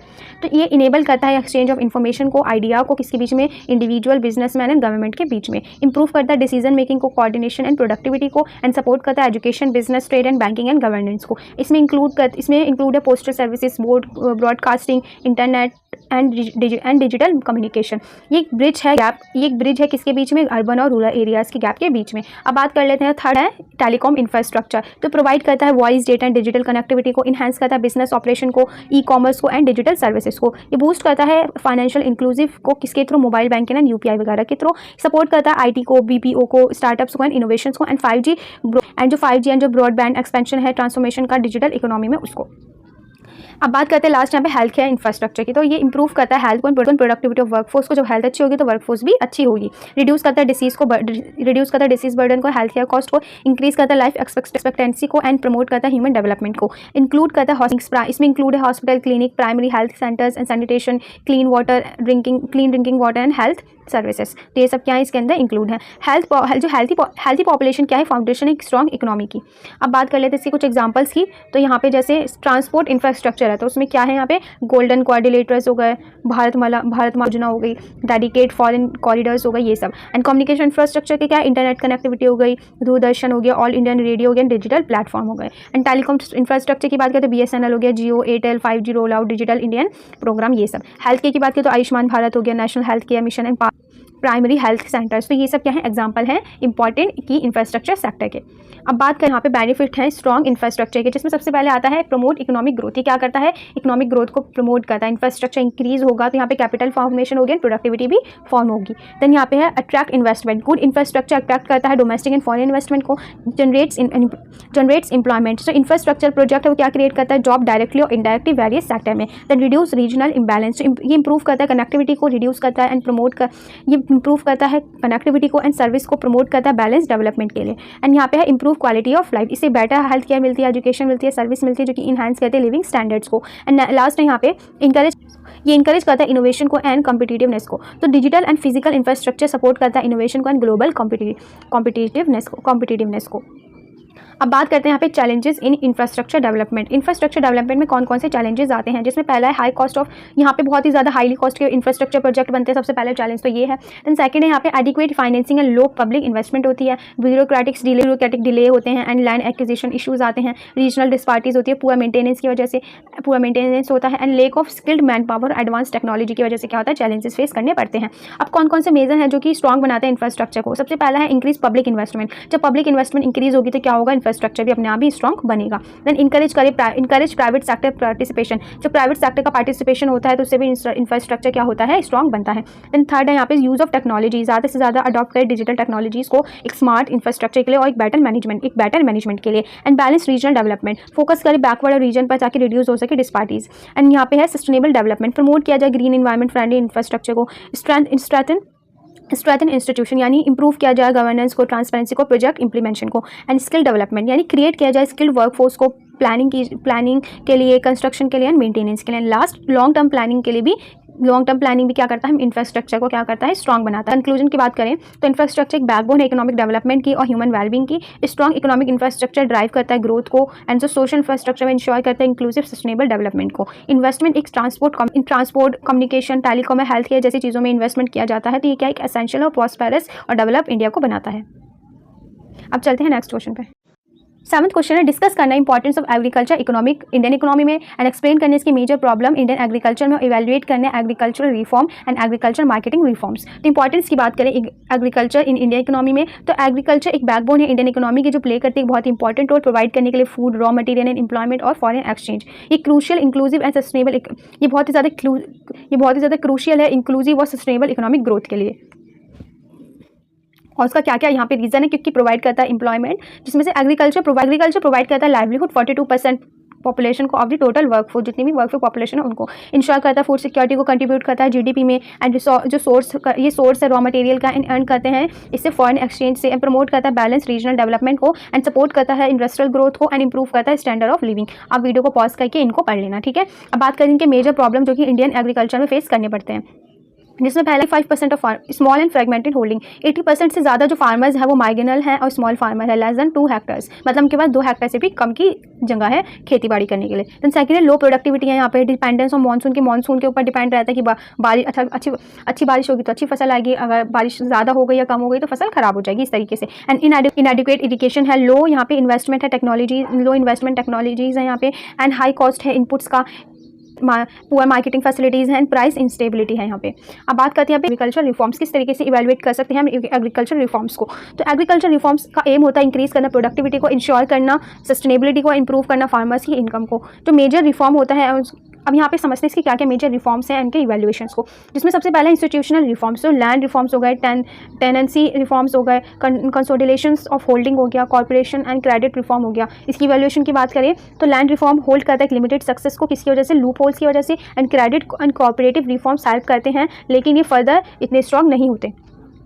देन सेकंड यहाँ पे टेक्नोलॉजी रिफॉर्म, तो introduction of high yield varieties हो गए, मॉडर्न इरिगेशन हो गया, यूज़ ऑफ फर्टिलाइजर पेस्टिसाइड हो गया, एंड मैकेनाइजेशन हो गया।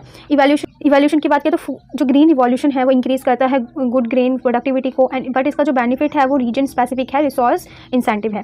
अब बात करते हैं इनपुट एंड सब्सिडी रिफॉर्म की, तो ये जो सब्सिडीज़ हैं फर्टिलाइजर्स पे एंड पावर इरिगेशन सीड पे इंप्रूव करते हैं क्वालिटी एंड अवेलेबिलिटी और इनपुट्स की। अब बात करें इसकी इवैल्यूएशन की, तो सब्सिडीज़ है वो इंकरेज करती है इनपुट को यूज़ करने के लिए, लेकिन ये लीड करती है ओवर यूज़ पे, इस वजह से क्या होता है, ओवर यूज़ होता है एंड फिजिकल बर्डन होता है, जिसमें नीड होती है एक बेटर टारगेटिंग और बैलेंस की। अब नेक्स्ट यहाँ पे रिसर्च एंड एक्सटेंशन रिफॉर्म, तो जिसके अंदर यहाँ पे स्ट्रेंथिंग की जाता है ICR को, कृषि विज्ञान केंद्र जो होते हैं और एग्रीकल्चर एक्सटेंशन सर्विसेज होती हैं उनको। इसकी इवैल्यूएशन की बात रिसर्च इंस्टीट्यूशंस परफॉर्म करते हैं बहुत अच्छे से, लेकिन जो एक्सटेंशन सर्विसेज हैं वो इनएडुकेट होती हैं एंड अंडर फंडेड होती हैं। अब नेक्स्ट है यहाँ पे डाइवर्सिफिकेशन रिफॉर्म्स, हार्टिकल्चर को, एनिमल हस्बेंड्री को एंड डेयरी को, फिशरीज को एंड एग्रो फॉरेस्ट्री को। लेकिन इवोल्यूशन की बात करें तो यहाँ पे तो डाइवर्सिफिकेशन रिड्यूस कर देता है रिस्क को, इंक्रीज कर देता है इनकम को, लेकिन ये सपोर्ट करता है सर्विस को, लेकिन यहाँ पे एक वीक सपोर्ट होता है सर्विस एंड मार्केट लिंकेज को। अब यहाँ लास्ट सस्टेनेबिलिटी रिफॉर्म की, तो यहाँ पे सॉइल हेल्थ कार्ड्स हो गए, वाटर कंजर्वेशन हो गया, ऑर्गेनिक फार्मिंग हो गई, क्लाइमेट स्मार्ट एग्रीकल्चर हो गए। तो अगर इसकी बात करें इवोल्यूशन की, तो यहाँ पे ये इंपॉर्टेंट है लॉन्ग टर्म ग्रोथ के लिए, लेकिन अडॉप्शन जो है लेवल जो है स्टिल लो है एंड ज़रूरत है इसको बढ़ाने की ज़्यादा, कि मतलब कि जो फार्मर है ज़्यादा इसको अडॉप्ट नहीं करते। अब फोर्थ बात करते हैं यहाँ पे एग्रीकल्चरल मार्केटिंग रिफॉर्म की। ये जो रिफॉर्म्स हैं ये इंश्योर करते हैं बेटर प्राइस फार्मर्स के लिए, जो रिड्यूस करते हैं एक्सप्लॉयटेशन एंड इंटीग्रेट मार्केट में ये प्रमोट करता है transparent and competitive agriculture market को। देन सेकंड है लिबरलाइजेशन ऑफ मार्केट फी, यानी ये रिड्यूस करता है कॉस्ट को, इंकरेज करता है प्राइवेट पार्टिसिपेशन को, private market and contract farming, तो ये इंक्रीज करता है इन्वेस्टमेंट को एंड एश्योर करता है मार्केट को फार्मर्स के लिए। एंड यहाँ पे नेक्स्ट नेशनल एग्रीकल्चर मार्केट, ये ऑनलाइन प्लेटफॉर्म है, इंटीग्रेट करता है APMCS across states. And next यहाँ पे डेवलपमेंट ऑफ इंफ्रास्ट्रक्चर, तो जैसे इंफ्रास्ट्रक्चर जैसे वेयर हाउसिंग हो गया, कोल्ड चेन्स हो गई, रूरल हेड्स हो गए एंड एग्री लॉजिस्टिक्स हो गए। अब बात करते हैं ग्रेडिंग एंड स्टैंडर्डाइजेशन की, ये इंश्योर करता है क्वालिटी बेस्ड प्राइसिंग को। देन नेक्स्ट यहाँ पे स्ट्रेंथिंग फार्मर प्रोड्यूसर ऑर्गेनाइजेशन, ये इंप्रूव करता है बार्गेनिंग पावर को और मार्केट एक्सेस को। अब यहाँ पे बात करते हैं evolution of agriculture marketing reform की। पॉजिटिव इम्पैक्ट, ये इससे क्या होता है, ये एक प्राइवेट इंपैक्ट डालता है एंड इंक्रीज करता है प्राइवेट पार्टिसिपेशन को, इंफ्रास्ट्रक्चर में इंप्रूवमेंट आती है। चैलेंजेस जो है इसमें रिमेन, यानी जो मल्टीपल टैक्स हैं, पुअर रूरल रोड्स हैं, लेक ऑफ शॉर्टेज है, लिमिटेड अवेयरनेस है, वो रेस्ट्रिक्ट बेनिफिट्स को रोक देती है। एंड यहाँ पे अनइवन इम्प्लीमेंटेशन है, यहाँ पे ज़रूरत है फर्दर रिफॉर्म्स करने की। तो कौन कौन से तरीके हैं जिससे जो एग्रीकल्चरल मार्केटिंग रिफॉर्म है उसको और आगे फॉरवर्ड किया जा सकता है, जिसमें सबसे पहले है कि इंक्रीज़ किया जाए इन्वेस्टमेंट जो है इरिगेशन में, रिसर्च में और रूरल इंफ्रास्ट्रक्चर में, एंड प्रमोट किया जाए sustainable and climate resilient agriculture को, एंड यहाँ पे इनेबल फॉर किया जाए अफोर्डेबल क्रेडिट्स को, एंड क्रॉप इंश्योरेंस प्रोटेक्शन भी दिया जाए रिस्क से बचने के लिए। एंड यहाँ पे स्ट्रेंथन मार्केट में रिड्यूस किया जाए इंटरमीडिएटरीज को एंड इंप्रूव किया जाए लॉजिस्टिक्स को। एंड यहाँ पे इंपावर किया जाए फार्मर को किसके थ्रू, FPO के थ्रू, एंड ट्रेन किया जाए एंड डिजिटल एक्सेस उन्हें दिया जाए। एंड यहाँ पे नेक्स्ट इंकरेज किया जाए डाइवर्सिफिकेशन को एंड वैल्यू एडिशन को एंड एग्रो प्रोसेसिंग को। And last ensure timely reforms किया जाए जो भी पॉलिसीज हैं उनको, एंड इफेक्टिव इंप्लीमेंटेशन किया जाए पॉलिसीज को। इन कंक्लूजन की बात करें तो जो एग्रीकल्चर है एक बहुत ही क्रूशियल है, रोल प्ले करता है इंडिया की इकोनॉमिक ग्रोथ में, एम्प्लॉयमेंट जनरेशन में और फूड सिक्योरिटी में एंड सोशल स्टेबिलिटी में, जिसके थ्रू जो रिफॉर्म देते प्रोडक्टिविटी को, मार्केट को एंड कुछ एक्सटेंट जो है चैलेंजेस हैं आते हैं इसमें मार्केट को, ताकि जो चैलेंजेस हैं उनको फेस किया जा सके। कॉम्प्रिहेंसिव रिफॉर्म जो प्रोडक्शन का में होता है, सस्टेनेबिलिटी में होता है, मार्केट में होता है, मार्केटिंग में होता है, वो एसेंशियल है एक प्रॉस्पेरस इंक्लूसिव के लिए and self reliant Indian agriculture के लिए। क्वेश्चन है evaluate the achievements and limitation of green revolution, discuss the concept of ever green revolution and it's relevance for suitable agricultural development. इसमें हमें evaluate करना है कि कौन कौन सी अचीवमेंट्स एंड लिमिटेशंस हुई थी ग्रीन रिवॉल्यूशन की, एंड डिस्कस करने हैं concept of ever green revolution और क्या रिवॉल्यूशन एंड क्या रिलेवेंस सुटेबल एग्रीकल्चर डेवलपमेंट्स थे उनको। अब बात करते हैं ग्रीन रिवॉल्यूशन की, एक ओवरव्यू ले लेते हैं। तो ग्रीन रिवॉल्यूशन रेफर करते हैं कि ऐसे पैकेज ऑफ एग्रीकल्चर को जिसमें टेक्नोलॉजीज डेवलपमेंट जो है इंडिया में हुआ था 1960 में, जो लीड करता है एक शार्प इंक्रीज को फूड ग्रेन प्रोडक्शन में, स्पेशली व्हीट और राइस में, जो कि इंडिया में उगाए जाते हैं। इसके की एलिमेंट्स की बात करें तो ये high yielding varieties of seed दी गई इसमें। तो यूज़ हुआ केमिकल फर्टिलाइजर एंड पेस्टिसाइड्स का, अश्योर किया गया इरिगेशन फैसिलिटीज़ को, सपोर्ट एंड सब्सिडीज़ क्रिएट की गई, मैकेनाइजेशन हुआ पावर्स एंड टिलर्स का, एंड यहाँ पे मिनिमम सपोर्ट प्राइस मिला एंड प्रोक्यूरमेंट्स मिला। ग्रीन रिवॉल्यूशन की कौन कौन से अचीवमेंट इससे मिली, इंक्रीज हुआ food grain production and food security यहाँ पे बढ़ गई, एंड इंक्रीज हुआ फार्मर की जो इनकम थी उसमें भी इंक्रीजमेंट आया, एम्प्लॉयमेंट जनरेशन हुई यहाँ पे, एंड यहाँ पे जो डेवलपमेंट है अलाइड हुआ सेक्टर्स में, एंड यहाँ पे कंट्रीब्यूशन मिला एक इकोनॉमिक ग्रोथ में। एग्रीकल्चर के साथ साथ यहाँ पे क्या हुआ, इकोनॉमिक ग्रोथ भी बढ़ी। अब बात करते हैं यहाँ पे क्या क्या लिमिटेशंस रहे यहाँ पे ग्रीन रिवॉल्यूशन के। तो इसमें रीजनल इम्बैलेंस है, यानी जो बेनिफिट्स है पंजाब, हरियाणा, वेस्ट में एंड वेस्ट उत्तर प्रदेश में, पार्ट ऑफ आंध्र प्रदेश और तमिलनाडु तक, ठीक है। इसकी क्रॉप इम्बैलेंस की इसमें क्रॉप इम्बैलेंस है, यानी जो वीट और जो राइस है सिर्फ उन्हीं को ज़्यादा उगाने के लिए इनकरेज किया गया फार्मर्स को, बाकी की जो चीज़ें थी उनको नेगलेक्ट किया गया। एंड थर्ड यहाँ पे इन्वायरमेंटल डिग्रेडेशन, यानी यहाँ पे एक्सेसिव यूज़ हुआ फर्टिलाइजर, केमिकल फर्टिलाइजर्स का, पेस्टिसाइड्स का, जिस वजह से क्या हुआ, जो प्रोडक्टिविटी थी एंड वाटर पोल्यूशन वो भी इंक्रीज हुआ और जो प्रोडक्टिविटी थी वो भी डिक्रीज हुई और लॉस हुआ बायोडाइवर्सिटी में। And depletion of ground water, यानी जो ओवर एक्सट्रैक्शन हुआ ग्राउंड वाटर का इरीगेशन के लिए, उससे क्या हुआ, वाटर टेबल्स जो है वो फॉल होने लगे। देन है inequality in income and wealth, इससे क्या हुआ, इनइक्वालिटी जो है वो बढ़ गई इनकम में और वेल्थ में। हाई कॉस्ट हुआ यहाँ पे कल्टिवेशन का एंड अनसस्टेनेबल प्रैक्टिसेस हुई। अब बात करते हैं एवरग्रीन रिवॉल्यूशन कंसेप्ट की। तो एवरग्रीन रिवॉल्यूशन क्या है, एक नेक्स्ट फेज था एग्रीकल्चर डेवलपमेंट का, जिसके का एम था इंक्रीज करना प्रोडक्टिविटी को sustainable, environmental and friendly and equitable manner में, बिना किसी नेचुरल रिसोर्स को हार्म किए। अब इसके की फीचर्स की बात करें तो सस्टेनेबिलिटी, पहला सस्टेनेबिलिटी है, ये फोकस करता है लॉन्ग टर्म सॉइल हेल्थ पे, water conservation and ecological balance पे। देन यहाँ पे नेक्स्ट सेकंड है रिसोर्स यूज एफिशिएंसी, यानी यहाँ पे जुडिशियस यूज हुआ इनपुट्स का, जैसे वाटर का, फर्टिलाइजर, एनर्जी एंड लैंड का। एंड थर्ड यहाँ पे डाइवर्सिटी इंक्लूसिवनेस, यानी यहाँ पे प्रमोशन किया गया क्रॉप्स का, क्रॉप डाइवर्सिटी का, माइलेट्स का, pulses and horticulture and life stocks का। नॉलेज एंड इंसेंटिव्स, यानी यहाँ पे जो यूज हुआ मॉडर्न टेक्नोलॉजी का, रिसर्च का, इनोवेशन एंड डिजिटल टूल्स का। ठीक है, अब बात करते हैं यहाँ पे क्लाइमेट रिसाइलेंट की। तो यहाँ पे डेवलपमेंट जो था क्लाइमेट स्मार्ट हुआ यहाँ पे डेवलपमेंट हुआ क्लाइमेट स्मार्ट का एग्रीकल्चर का, ताकि कोप विथ रिस्क, ताकि रिस्क के साथ लड़ा जा सके, उसको फेस किया जा सके। देन लास्ट यहाँ पे इक्विटी एंड लाइवलीहुड, तो इंक्लूसिव ग्रोथ जो ही इंश्योर करने के लिए बेनिफिट को स्मॉल एंड मार्जिनल फार्मर्स के लिए। अब बात करते हैं relevance of evergreen revolution for sustainable agriculture development. तो इंश्योर हुआ food and nutrition security, food and nutrition security को प्रमोट करके डाइवर्स एंड बैलेंस डाइट को।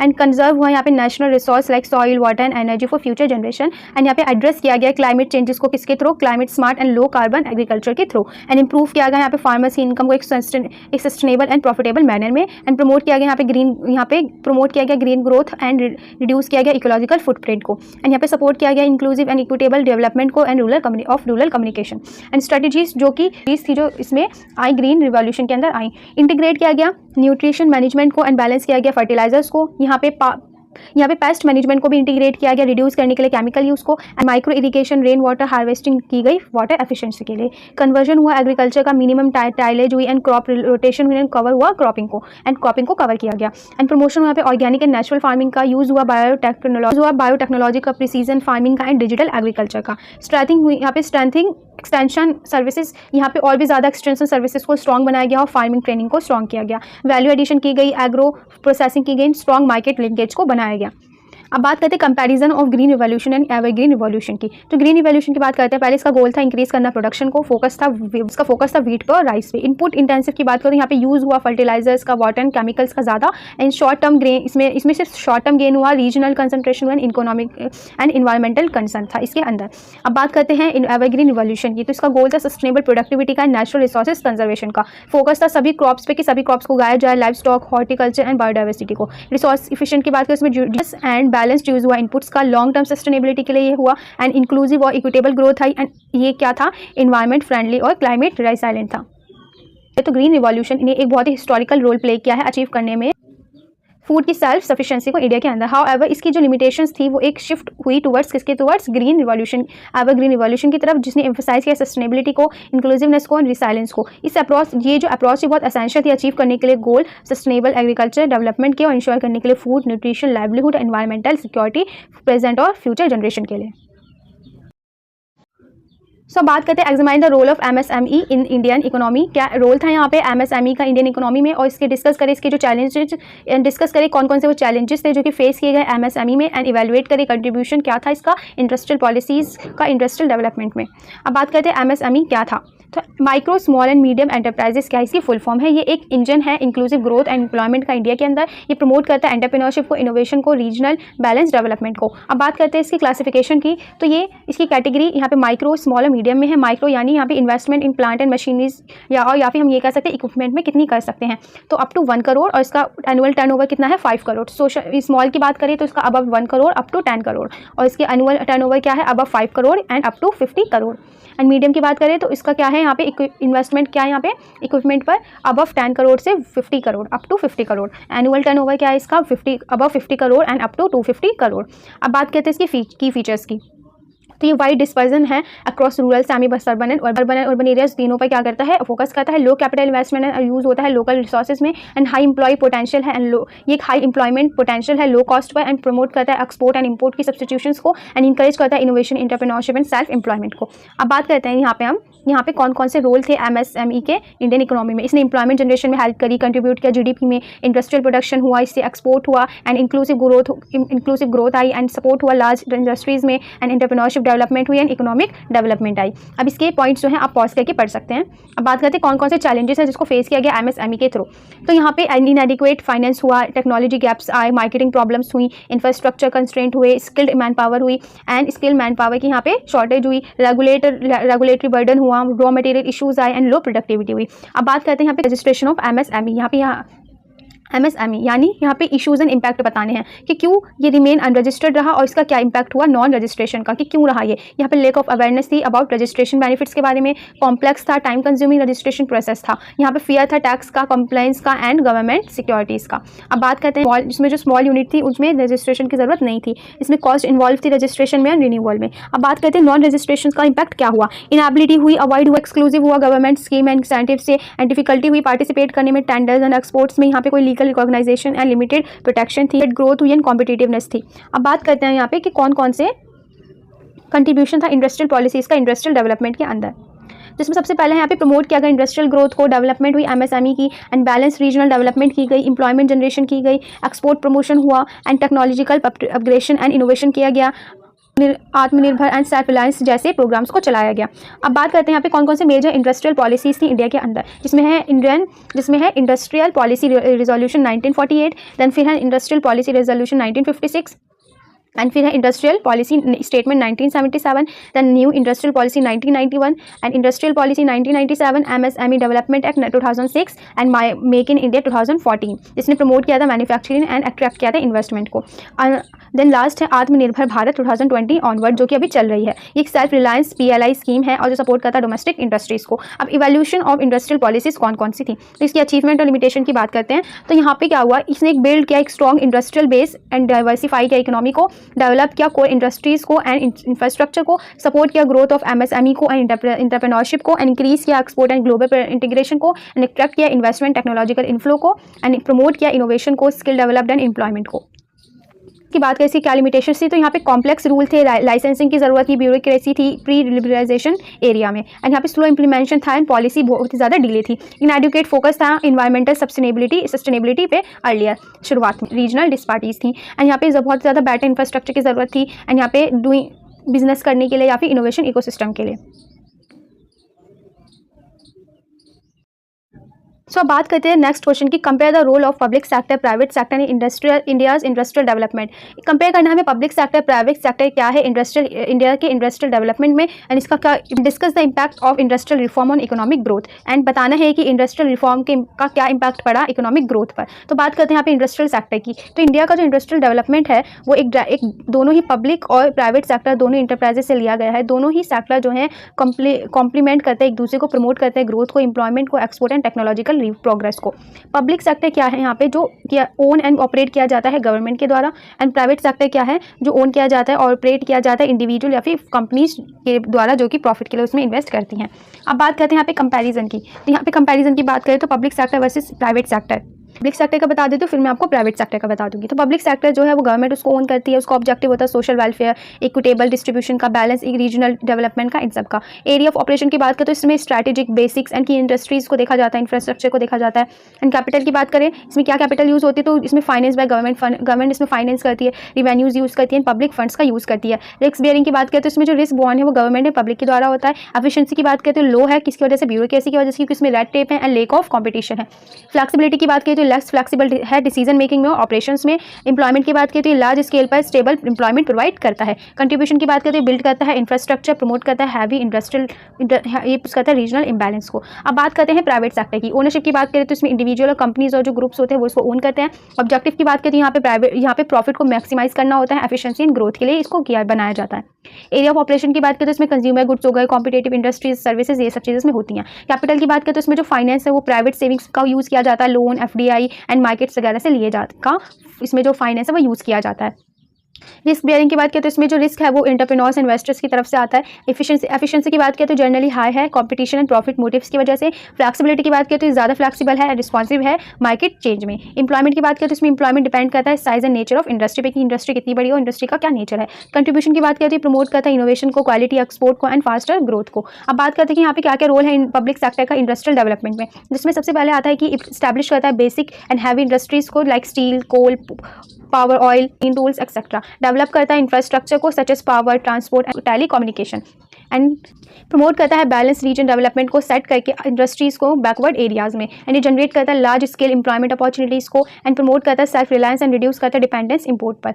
ये सपोर्ट करता है प्राइवेट सेक्टर को रॉ मटेरियल प्रोवाइड करके and capital goods and ancillary services देकर। कंट्रीब्यूट करता है सोशल इकोनॉमिक ऑब्जेक्टिव में रादर देन प्रॉफिट। यहाँ पे प्रॉफिट नहीं, यहाँ पे क्या देखा जाता है, कंट्रीब्यूशन देखा जाता है। अब बात करते हैं यहाँ पे क्या क्या रोल है प्राइवेट सेक्टर का इंडस्ट्रियल डेवलपमेंट में। तो ये क्या करता है, इंटरप्रेन्योरशिप लाता है, इनोवेशन लाता है, मॉडर्न टेक्नोलॉजी को लेकर आता है, प्रमोट करता है कंपटीशन को, लीड करता है जो हाई एफिशिएंसी और बेटर क्वालिटी को, रिस्पॉन्स करता है quickly market demands and consumer के प्रेफरेंस को, एंड जनरेट करता है एम्प्लॉयमेंट एंड स्किल डेवलपमेंट को, अट्रैक्ट करता है डोमेस्टिक एंड फॉरेन इन्वेस्टमेंट को, कंट्रीब्यूट करता है सिग्निफिकेंटली एक्सपोर्ट और जीडीपी में, एंड ये सपोर्ट करता है ग्रोथ एसिलरी को एंड स्मॉल स्केल इंडस्ट्रीज को। अब बात करते हैं यहाँ पे कंपैरेटिव एनालिसिस की बात करें तो ये कॉम्प्लीमेंट्री रोल प्ले करता है। ये यहाँ पे स्टेबिलिटी और डायनेमिक्स देखा जाता है एंड रीजनल डेवलपमेंट पे ज़्यादा फोकस करता है।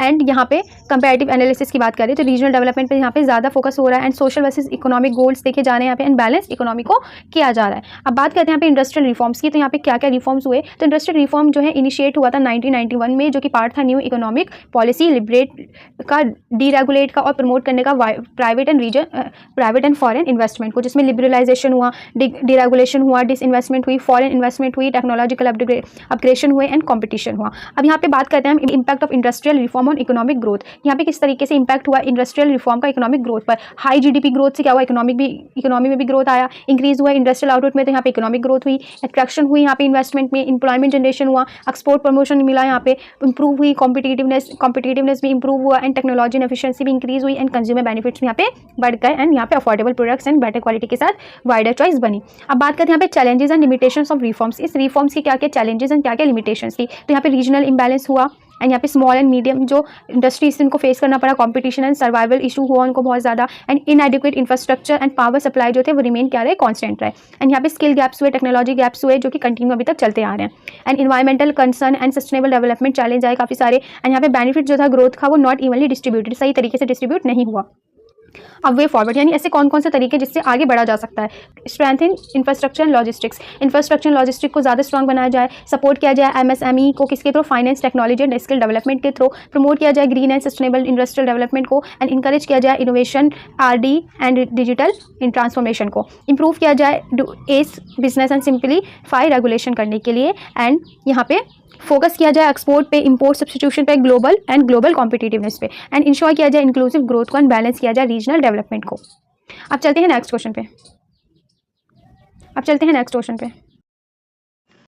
सो बात करते हैं 12th क्वेश्चन के, explain the concept of fiscal policy, monetary policy. Explain करना है कि क्या कंसेप्ट है फिस्कल पॉलिसी का, मॉनेटरी पॉलिसी का, एंड डिस्कस कल फेडरलिज्म को, डेवलपमेंट को एंड नॉन डेवलपमेंट एक्सपेंडिचर को, और क्या रोल है मॉनेटरी पॉलिसी कमेटी का। तो स्टार्ट करते हैं फिस्कल पॉलिसी के साथ। तो फिस्कल पॉलिसी रेफर करते हैं कि ऐसे यूज को गवर्नमेंट एक्सपेंडिचर के, टैक्सेशन के, जो कि इन्फ्लुएंस करता है लेवल ऑफ इकोनॉमिक एक्टिविटी को, एलोकेट करता है रिसोर्सेज को, अचीव करता है मैक्रो इकोनॉमिक्स गोल्स, यानी वो बहुत बड़े बड़े गोल्स जो कि इकोनॉमी की डेवलपमेंट के लिए बहुत ज़्यादा जरूरी हैं।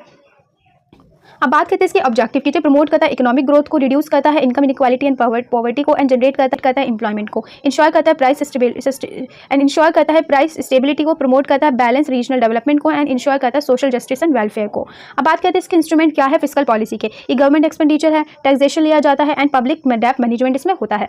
अब बात करते हैं यहाँ पे मॉनेटरी पॉलिसी के कंसेप्ट एंड ऑब्जेक्टिव की। तो मॉनेटरी पॉलिसी रेफर करते हैं एक्शन को जो कि सेंट्रल बैंक लेता है, आरबीआई, कंट्रोल करने के लिए सप्लाई ऑफ मनी को एंड क्रेडिट की हेल्प करता है अचीव करने में मैक्रो इकोनॉमिक स्टेबिलिटी को। ऑब्जेक्टिव की बात करें तो मेंटेन करता है प्राइस स्टेबिलिटी को, यानी कि कंट्रोल करता है इन्फ्लेशन को, प्रमोट करता है इकोनॉमिक ग्रोथ को, इंश्योर करता है adequate supply two of credit को, एंड मेंटेन करता है balance of payment and stability को, एंड सपोर्ट करता है एम्प्लॉयमेंट जनरेशन को। अब बात करते हैं यहाँ पे क्या क्या इंस्ट्रूमेंट है जो कि मॉनेटरी पॉलिसी में होते हैं। बैंक रेट हो गया, रेपो रेट हो गया, रिजर्व रेपो रेट हो गया, cash reserve rate, security liquidity ratio हो गया, ओपन मार्केट ऑपरेशन हो गया। ये सारे तो आपने इंस्ट्रूमेंट क्लास 11th और 12th में इकोनॉमिक्स में तो पढ़े ही होंगे।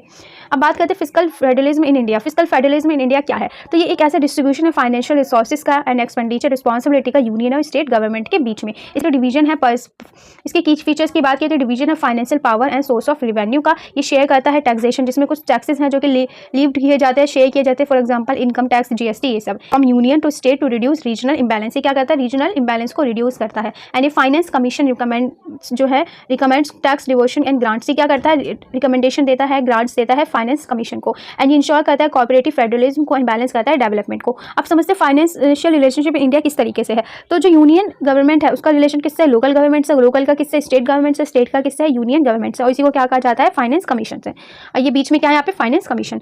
अब बात करते हैं यहाँ पे कौन कौन से चैलेंजेस इसमें देखिएगा। वर्टिकल हॉरिजॉन्टल इंबैलेंस आया, dependence of states on central transfer हुआ, एंड डिस्पार्टीज हुई revenue generation capacity.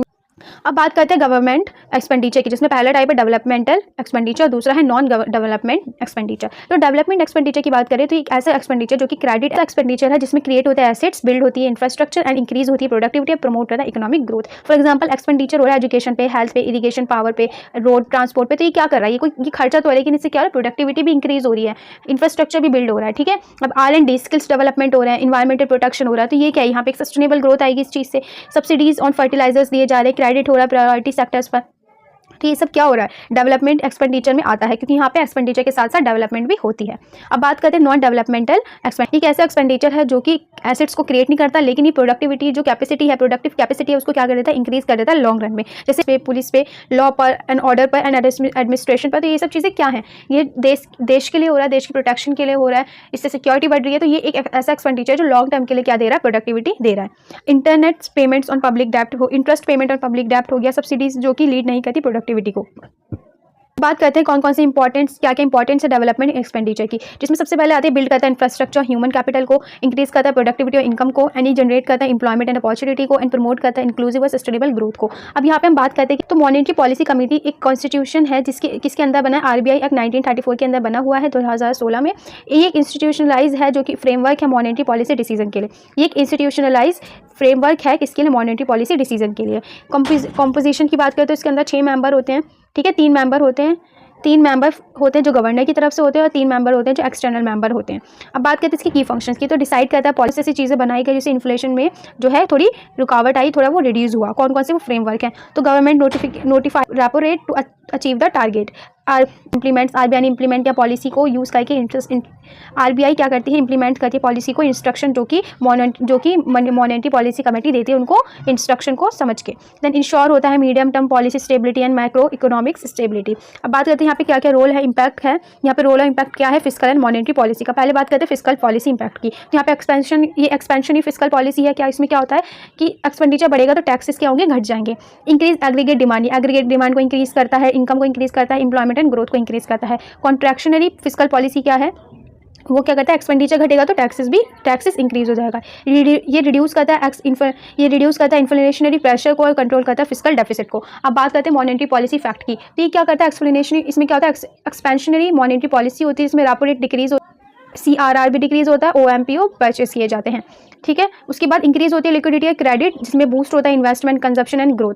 And contractionary monetary, अब बात करते हैं कॉन्ट्रैक्शनरी मॉनेटरी पॉलिसी में रेपो रेट इंक्रीज होता है तो CRR भी इंक्रीज होता है एंड OMP सेल्स होते हैं। अब बात करते हैं यहाँ पे रिड्यूस लिक्विडिटी एंड क्रेडिट। ये क्या करता है, रिड्यूस करता है लिक्विडिटी को, क्रेडिट को, एंड कंट्रोल करता है इन्फ्लेशन को और ओवर हीटिंग को जो भी इकोनॉमी में होती हैं। तो interplay between fiscal and monetary policy के बीच में क्या इंटरप्ले है, तो दोनों पॉलिसी क्या है, कॉम्प्लीमेंट्री है। उनका एम है मैक्रो इकोनॉमिक्स स्टेबिलिटी का। फिस्कल पॉलिसी मॉनेटरी टाइटनिंग के साथ रिड्यूस कर देती है इम्पैक्ट एक दूसरे का। कोऑर्डिनेशन जो government ministry of finance and RBI का होता है वो क्रूशियल होता है अचीव करने के लिए ग्रोथ स्टेबिलिटी के साथ। एंड इफेक्टिव कोऑर्डिनेशन जो है वो हेल्प करता है कंट्रोल करने में इन्फ्लेशन को, रिड्यूस करने में फिस्कल डेफिसिट को, प्रमोट करने में सस्टेनेबल ग्रोथ को। अब चैलेंजेस की बात करें, क्या क्या चैलेंजेस आते हैं, तो हाई फिस्कल डेफिसिट है, राइज होता है इससे पब्लिक डेप्ट, इंक्रीज होता है रिवेन्यू एंड एक्सपेंडिचर, क्राउड, इसमें क्या होता है, इसमें इंक्रीज होता है रिवेन्यू एक्सपेंडिचर, क्राउडिंग होता है आउट कैपिटल एक्सपेंडिचर, इसमें इंक्रीज होता है रिवेन्यू एक्सपेंडिचर, इन्फ्लेशनरी प्रेशर बढ़ता है, ग्लोबल अनसर्टेनिटीज होती हैं, इन्फ्लेशन प्रेशर बढ़ता है और ग्लोबल अनसर्टेनिटीज होती हैं, रीजनल डिस्पार्टीशन होता है, इक्वल डेवलपमेंट होता है, and coordinating fiscal and monetary policy for optimal outcomes. ये स्ट्रेंथनिंग यानी ये क्या करता है, स्ट्रॉन्ग करता है फेडरलिज्म को, एंड इंप्रूव करता है क्वालिटी ऑफ एक्सपेंडिचर को। को सब्सक्राइब नहीं करा है तो चैनल को सब्सक्राइब कर लें, क्योंकि बस थोड़ी सी और वीडियो है, फिर आपका कंप्लीट हो जाएगा। देन आप नोट्स को एक्सेस करके अच्छे से वीडियो देखें एंड उसके बाद नोट्स को खुद से पढ़ें।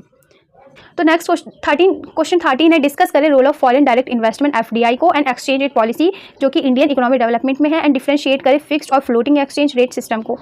तो बेटा यहाँ से आप जो है वीडियो को, अगर आप अभी तक हमारे साथ बने हुए हैं वीडियो में एंड चैनल को सब्सक्राइब नहीं करा है तो जल्दी से चैनल को सब्सक्राइब कर दें, क्योंकि अब जितने भी अपकमिंग एग्जाम है आपके सबकी मैं वीडियोस अपलोड करने वाली हूँ, तो आपको हेल्प मिलेगी। एंड मैं चाहती हूँ कि आप बस मेरा 1K का जो सब्सक्राइबर का जो टारगेट है उसको कंप्लीट करवा दें जल्दी से।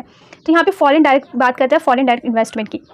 फॉरेन डायरेक्ट इन्वेस्टमेंट जिसको हम शॉर्ट में क्या बोलेंगे, एफडीआई। तो एफडीआई रेफर करते हैं कि ऐसे इन्वेस्टमेंट को जो कि कंपनी और इंडिविजुअल बनाते हैं एक कंट्री में बिजनेस इंटरेस्ट को लेकर किसी और कंट्री के साथ, जिनका ऑब्जेक्टिव होता है गेन करने का long lasting interest and control. की फीचर्स की बात करें तो इसमें इन्वॉल्व होते हैं long term investment significant influence के साथ। डायरेक्ट ये डिफरेंट होता है एफपीआई, ये एफपीआई से क्या होता है, ये डिफरेंट होता है एफपीआई यानी पोर्टफोलियो इन्वेस्टमेंट से। ये कैपिटल लाता है, टेक्नोलॉजी लाता है, मैनेजरियल स्किल लाते हैं, नो और बहुत सारी चीज़ अपने साथ लेकर आता है। बेनिफिशियल है इकोनॉमिक ग्रोथ और डेवलपमेंट के लिए। सोर्स की बात करें तो जैसे मॉरिटियस हो गया, सिंगापुर हो गया, यूएसए हो गया, नीदरलैंड हो गया, जापान हो गया। तो ये सब क्या है, फॉरेन डायरेक्ट इन्वेस्टमेंट के क्या है, सोर्स है इंडिया के अंदर। अब इसकी बात करते हैं हम role of FDI in India's economic development. India की इकोनॉमिक डेवलपमेंट में क्या यहाँ पे एफडीआई का रोल है। तो पहला रोल ये है कि क्या है, कैपिटल फॉर्मेशन करता है, टेक्नोलॉजी ट्रांसफर करता है, एम्प्लॉयमेंट जनरेशन करता है, बूस्ट करता है एक्सपोर्ट्स को, एंड इंफ्रास्ट्रक्चर डेवलपमेंट होता है। यहाँ से डेवलपमेंट होता है बैकवर्ड एरियाज का एंड इकोनॉमिक ग्रोथ का। अब वो सेक्टर की बात करते हैं जो कि अट्रैक्ट हुए एफडीआई के इंडिया के अंदर, जैसे सर्विस हो गया, कंप्यूटर सॉफ्टवेयर हार्डवेयर हो गया, टेलीकम्युनिकेशन हो गया, ऑटोमोबाइल हो गया, फार्मास्यूटिकल्स हो गया, कंस्ट्रक्शन हो गया, रिन्यूएबल एनर्जी हो गई, ई कॉमर्स हो गया एंड फूड प्रोसेसिंग हो गई। ये सब क्या है, वो सेक्टर हैं जिन्होंने काफ़ी ज़्यादा एफडीआई को अट्रैक्ट किया है इंडिया के अंदर। सब बात करते हैं कौन कौन से ट्रेंड है एफडीआई की इंडिया के अंदर। इसमें सबसे पहले यहाँ पे आप देख सकते हैं, यहाँ क्या यूएस बिलियन में है, यहाँ पे ये एफडीआई फ्लो है into India in US billion. तो इंडिया ने काफ़ी अच्छा one of the most attractive FDI destination बनाया है due to economic reform, policy stability और large market and skilled manpower, improve infrastructure की वजह से। तो आप देख सकते हैं 1920 में कितना था, 2021 में कितना इंक्रीज हो गया, 21-22 में काफ़ी ज़्यादा था, एंड 23 में फिर वो 10% से ही घट गया, 10-11% से, एंड अप्रैल दिसंबर 23 से 24 का ही लास्ट दे रखा है 81% है। तो अब बात करते हैं एक्सचेंज रेट की। इसके ओवरव्यू की बात करें तो एक्सचेंज रेट पॉलिसी रेफर करते हैं एक ऐसे मेजर को जो कि अडॉप्ट किया जाता है गवर्नमेंट और रिजर्व बैंक ऑफ इंडिया के द्वारा, जो कि डिटरमाइन करते हैं value of rupee in term of foreign currency. Objective की बात करें तो मेंटेन करता है एक्सटर्नल स्टेबिलिटी को, प्रमोट करता है एक्सपोर्ट एंड ग्रोथ को, कंट्रोल करता है इन्फ्लेशन को, एंड इंश्योर करता है बैलेंस एंड पेमेंट स्टेबिलिटी को। टूल्स जो कि इसमें यूज़ किए गए हैं जैसे फॉरेन एक्सचेंज इंटरवेंशन हो गया, इंटरेस्ट रेट पॉलिसी हो गई, trade policy and capital control हो गया, management of foreign exchange reserve हो गए, एंड एक्सचेंज रेट रिजाइनमेंट मैनेजमेंट हो गया। कौन से fixed and versus floating rate system है। तो फिक्स्ड और फ्लोटिंग की बात करें तो पहले बात करते हैं फिक्स्ड एक्सचेंज रेट सिस्टम की। तो जो वैल्यू होती है करेंसी की वो फिक्स्ड होती है एंड पैड जो होती है अनदर करेंसी में और बास्केट ऑफ करेंसी में, ठीक है। डिटरमाइन की जाती है गवर्नमेंट और सेंट्रल बैंक के द्वारा। इसमें लेस फ्लेक्सिबल होता है, ये लेस फ्लेक्सिबल होता है, मतलब यहाँ पे जो रेट है वो फिक्स्ड रहते हैं नैरो मार्जिन के साथ। हाई यहाँ पे सेंट्रल बैंक इंटरवेंस रहता है मेंटेन करने के लिए फिक्स्ड रेट को अचीव करता है। किसके थ्रू ये अचीव होते हैं, किसके through, change in reserve, import export and capital control के थ्रू। प्रोवाइड करता है स्टेबिलिटी एंड सर्टेनिटी को, एंड ये लीड करता है ट्रेड इम्बैलेंस को जो कि लॉन्ग रन में होता है, एंड करेंसी बोर्ड सिस्टम। अब बात करते हैं फ्लोटिंग एक्सचेंज रेट सिस्टम की। तो जो वैल्यू होती है करेंसी की वो डिटरमाइन की जाती है मार्केट फोर्स से, जो भी सप्लाई और डिमांड की होती है। इसमें क्या होता है, जो डिटरमाइन किया जाता है फॉरेन एक्सचेंज मार्केट को, वो ये ज़्यादा फ्लेक्सिबल होता है। इसमें जो रेट फ्लक्चुएट होते हैं कंटिन्यूसली लो, यानी यहाँ पे मिनिमल इंटरवेंशन होता है मार्केट के अंदर, किसका, बैंक वगैरह का अचीव होता है। इसमें लो मिनिमल इंटरवेंशन होता है मार्केट के अंदर। इसमें क्या होता है, अचीव किया जाता है, और ये अचीव हो जाता है ऑटोमेटिकली किसके थ्रू, एक्सचेंज रेट एक्सचेंजेस के थ्रू। इसके लेस स्टेबल हैं और इसमें जो रेट है वायलेट हो सकते हैं। ये इंकरेज करता है एक्सपोर्ट को, डिस्करेज करता है इंपोर्ट को जब डोमेस्टिक करेंसी क्या होती है, डेप्रिशिएट होती है। इंडिया सिंस 1993 में मैनेज फ्लोटिंग कर रहा है यूएसए, यूके एंड जापान में। अब यहाँ पे हम बात कर लेते हैं जल्दी से impact of exchange rate policies की क्या है। तो पॉजिटिव इम्पैक्ट, पोटेंशियल चैलेंजेस की बात करते हैं। तो पॉलिसी पॉजिटिव इंपैक्ट की बात करें तो क्रिएटिवनेस को हेल्प करता है मेंटेन करने में बैलेंस एंड पेमेंट स्टेबिलिटी को, अट्रैक्ट करता है foreign investment and capital inflow को, एंड सपोर्ट करता है इकोनॉमिक ग्रोथ एंड एम्प्लॉयमेंट को। पोटेंशियल चैलेंजेस की बात करें इसमें वॉलेटिलिटी है वो इंक्रीज भी हो सकती है अनसर्टेनिटी में, एंड डेप्रिसिएशन लीड करता है इंपोर्टेड इन्फ्लेशन को। लार्ज एक्सटर्नल डेप्ट इंक्रीज होते हैं जिससे बर्डन होता है करेंसी डेप्रिसिएशन पर, जब करेंसी पर डेप्रिसिएशन आता है तब। इसमें स्पेकुलेशन होता है, इसमें स्पेकुलेटिव अटैक होता है अफेक्टिव फाइनेंशियल स्टेबिलिटी पर। अब बात करते हैं कौन कौन से रीसेंट गवर्नमेंट इनिशिएटिव हैं प्रमोट करने के लिए एफडीआई को, जिसमें पहला है automatic route in many sector, then second है liberalised FDI policy, then make in India initiative, and फिर है प्रोडक्शन, एंड फिर है production limited initiative scheme, then single window clearance, then फिर है single window clearance, then improved ease of doing business investment treaties, and last है हमारा infrastructure policy reform. अब बात करते हैं क्या इंपॉर्टेंस है एफडीआई एक्सचेंज रेट पॉलिसी की इंडिया में। तो एफडीआई क्या लाता है? कैपिटल लाता है, टेक्नोलॉजी लाता है, ग्लोबल बेस्ट प्रैक्टिसेस लाता है।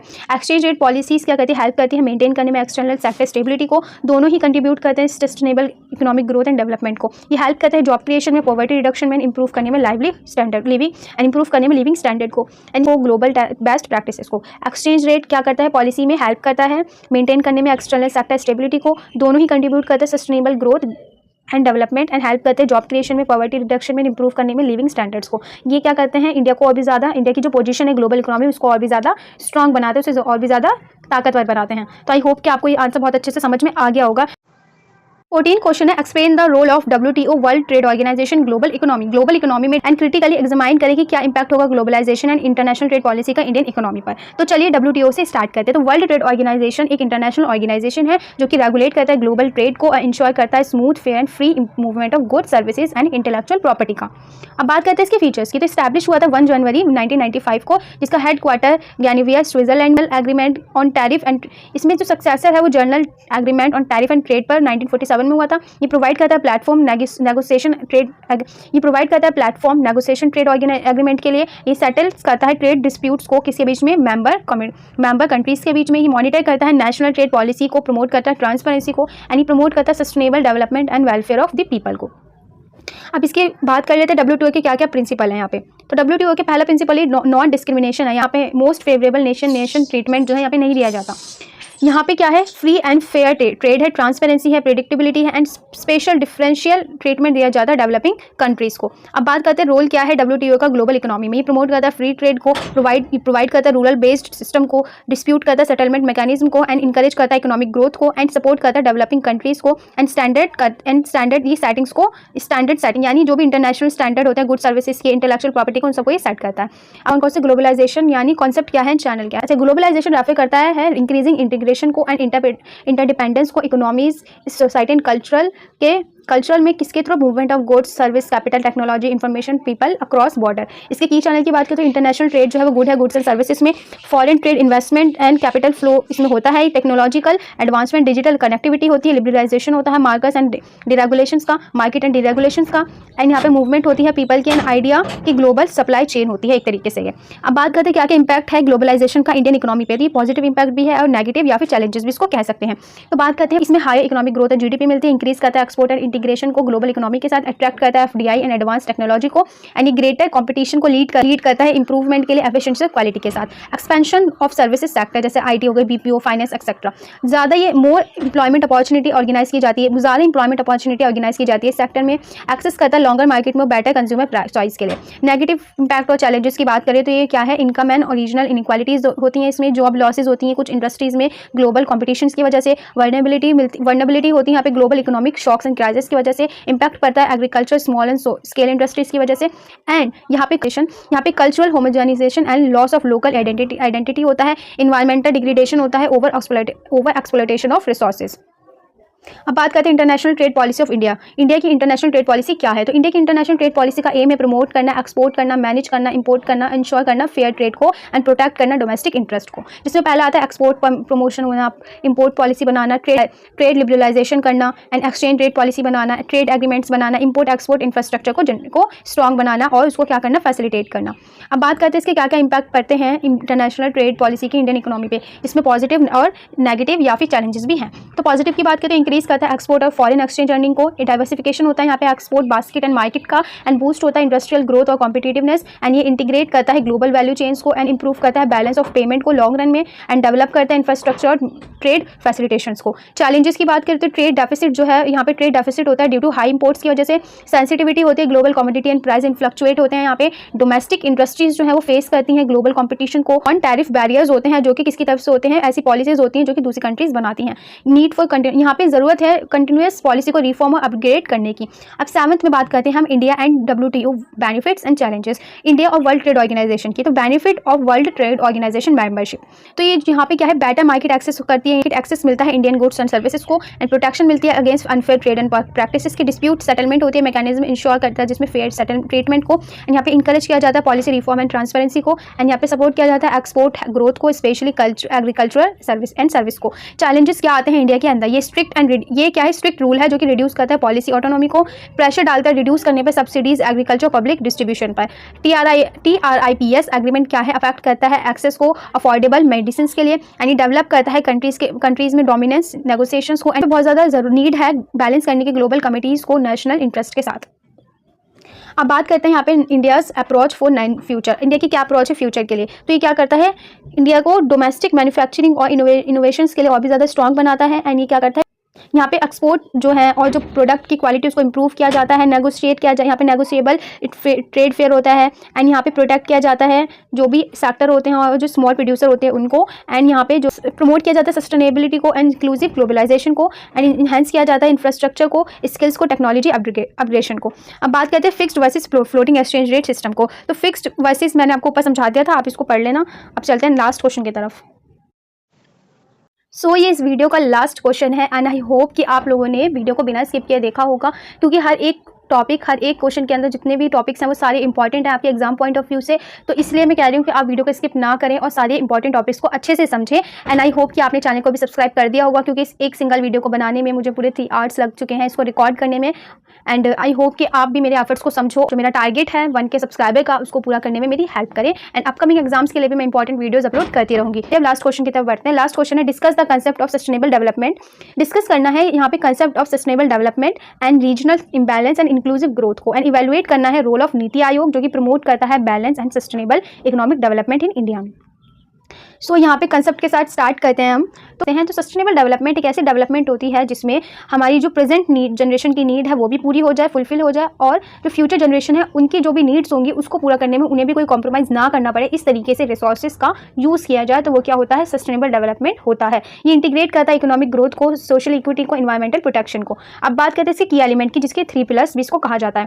पहला इन्वायरमेंटल सस्टेनेबिलिटी को, दूसरा इकोनॉमिक सस्टेनेबिलिटी को, तीसरा सोशल सस्टेनेबिलिटी को। आप इनको अच्छे से पढ़ लें क्योंकि वीडियो काफ़ी ज़्यादा लंबी हो गई है, और आपको जैसे पता है कि मेरे डिवाइस में जो है लॉन्ग वीडियो एक्सपोर्ट नहीं हो पाती, इस वजह से मैं कोशिश करूँगी कि वीडियो कम टाइम की हो, लेकिन उसमें मैं ज़्यादा समझा दूँ। तो सेकंड कंसेप्ट की बात करते हैं, वो है रीजनल इंबैलेंस। तो रीजनल इंबैलेंस रेफर करते हैं कैसे अनइक्वल डिस्ट्रीब्यूशन ऑफ रिसोर्सेज को, जिसमें अपॉर्चुनिटीज़ होती हैं, इनकम एंड डेवलपमेंट आउटकम्स आते हैं कहाँ से, different region of the country से। अब बात करते हैं इसके डायमेंशंस की। तो इकोनॉमिकली है, सोशल है, डेमोग्राफिक है, एंड स्पेटियल है। अब बात करते हैं इसकी कॉजेज की, कंसिक्वेंस की। तो uneven distribution of natural resources, जब अनइवन क्या होता है, डिस्ट्रीब्यूशन होता है नेचुरल रिसोर्सेज का, कंसंट्रेशन होता है इंडस्ट्रीज का डेवलप रीजन में, एंड इनएडिक्वेट इंफ्रास्ट्रक्चर बैकवर्ड रीजन में होता है, हिस्टोरिकल एंड पॉलिसी बायसनेस होती है, लो ह्यूमन कैपिटल इन्वेस्टमेंट होती है। एंड कंसिक्वेंस की बात करें तो लो ग्रोथ जो है बैकवर्ड रीजन की वजह से, एंड गवर्नमेंट अनएम्प्लॉयमेंट हो गई, माइग्रेशन, अर्बन कंजेशन हो गया, एंड यहाँ पे जो है सोशल एंड पॉलिटिकल अनइंटरेस्ट हो गया, एंड वाइडनिंग इनकम डिस्पार्टीज हो गई। इंडिकेटर्स की बात करें जो कि मेजर करते हैं रीजनल इंबैलेंस को, जो जिसमें पहला है पर कैपिटा इनकम, दूसरा है इंफ्रास्ट्रक्चर अवेलेबिलिटी, देन थर्ड है यहाँ पे human development index, and fourth है यहाँ पे लिटरेसी रेट, एंड फिफ्थ है यहाँ पे इंडस्ट्रियल कंसंट्रेशन। अब बात करते हैं कंसेप्ट ऑफ इंक्लूसिव ग्रोथ की। तो इंक्लूसिव ग्रोथ एक ऐसी प्रोसेस होती है इसमें इकोनॉमिक ग्रोथ जो है इंश्योर करते हैं इक्वल अपॉर्चुनिटी को, फेयर पार्टिसिपेशन को सभी सेक्शन ऑफ सोसाइटी के लिए, स्पेशली जो पुअर होते हैं और जो मार्जिनलाइज्ड होते हैं, वल्नरेबल ग्रुप्स होते हैं, उनके लिए फीचर्स हैं। अब बात करते हैं फीचर्स की। तो यहाँ पे growth with equity and justice, यहाँ पे ग्रोथ होती है इक्विटी जस्टिस के साथ, रिडक्शन होता है पॉवर्टी एंड इक्वालिटी में, इंप्लॉयमेंट जनरेशन होती है सभी के लिए, एक्सेस होता है बेसिक सर्विसेज का जैसे हेल्थ, एजुकेशन, सैनिटेशन, इंपावरमेंट मिलती है वुमेन्स को जैसे SC, ST and OBC and minorities जो होती हैं उन सबको, रीजनल एंड सेक्टरल इंक्लूजन होता है।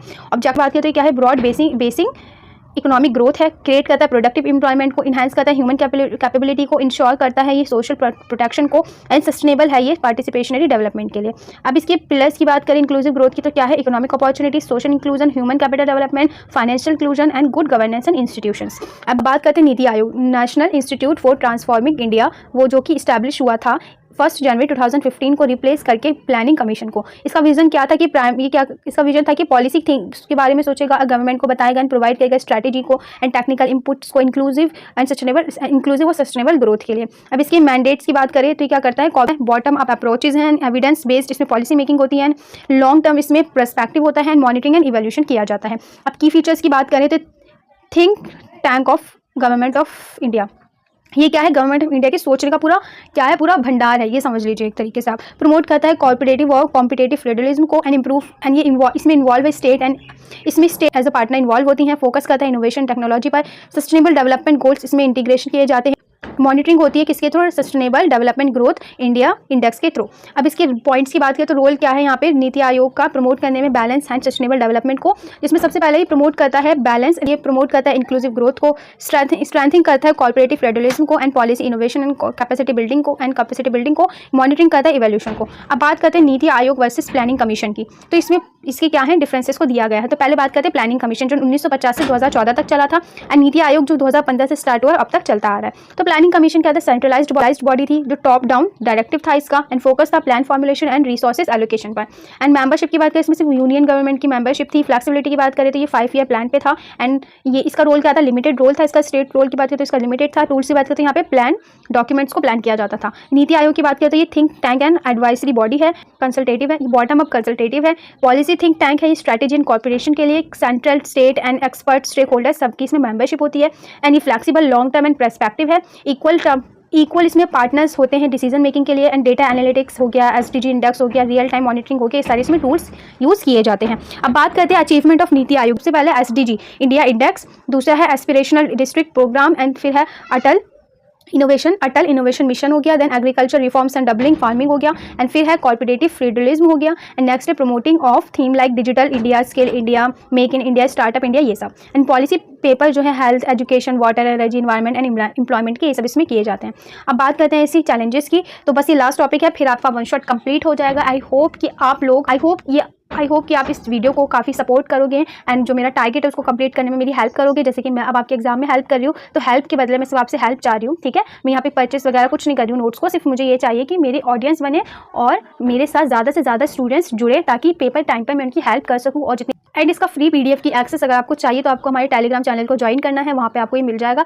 लेकिन टेलीग्राम चैनल को ज्वाइन तो करें, लेकिन साथ साथ हमारे चैनल को भी सब्सक्राइब कर दें, ठीक है। अब बात करते हैं लास्ट टॉपिक की, तो हाई पार्टीज़ हैं इसमें जो कि विथिन ये इसके चैलेंजेस हैं नीति आयोग के, जो कि आप पढ़ लेना। एंड इसका कंक्लूजन होप कि आपको अच्छे से समझ आ गया होगा सब कुछ। ये क्वेश्चन आप करके जाए, आई गारंटेड कि आपका पेपर बहुत अच्छा जाएगा। आप सारे क्वेश्चन अटैम्प्ट करके आओगे, क्योंकि इसके अंदर वो सारे क्वेश्चन हैं जितने भी आपके प्रीवियस एक क्वेश्चन पेपर थे, उन सबको एनालिसिस करके मैंने 40 क्वेश्चन बनाए। देन उन 40 क्वेश्चन को मैंने मर्ज किया 15 क्वेश्चन में, जिसमें आपके सारे क्वेश्चन कंप्लीट हो गए 40 के 40। दिस 15 क्वेश्चन, ये सिर्फ 15 क्वेश्चन नहीं है, ये क्या है, ये कॉम्बिनेशन है उन 40 क्वेश्चंस का जो कि आपके प्रीवियस ईयर क्वेश्चंस पेपर को देख के बनाए गए हैं। तो आई होप कि वीडियो आपको अच्छी लगी होगी, एंड आई होप कि आप जो है अच्छी तरीके से वीडियो को समझोगे और पेपर में अच्छा करके आओगे, एंड चैनल को सब्सक्राइब करोगे, एंड दूसरे के साथ शेयर करना। And thank you for watching, stay tune for the next video. अगली वीडियो जो आने वाली है, next video of business law की होगी, जो कि आपके पेपर से पहले ही अपलोड हो जाएगी। मैं कोशिश करूंगी कि वो वीडियो एक दिन पहले ही अपलोड हो जाए। Thank you for watching, stay tune for the next video.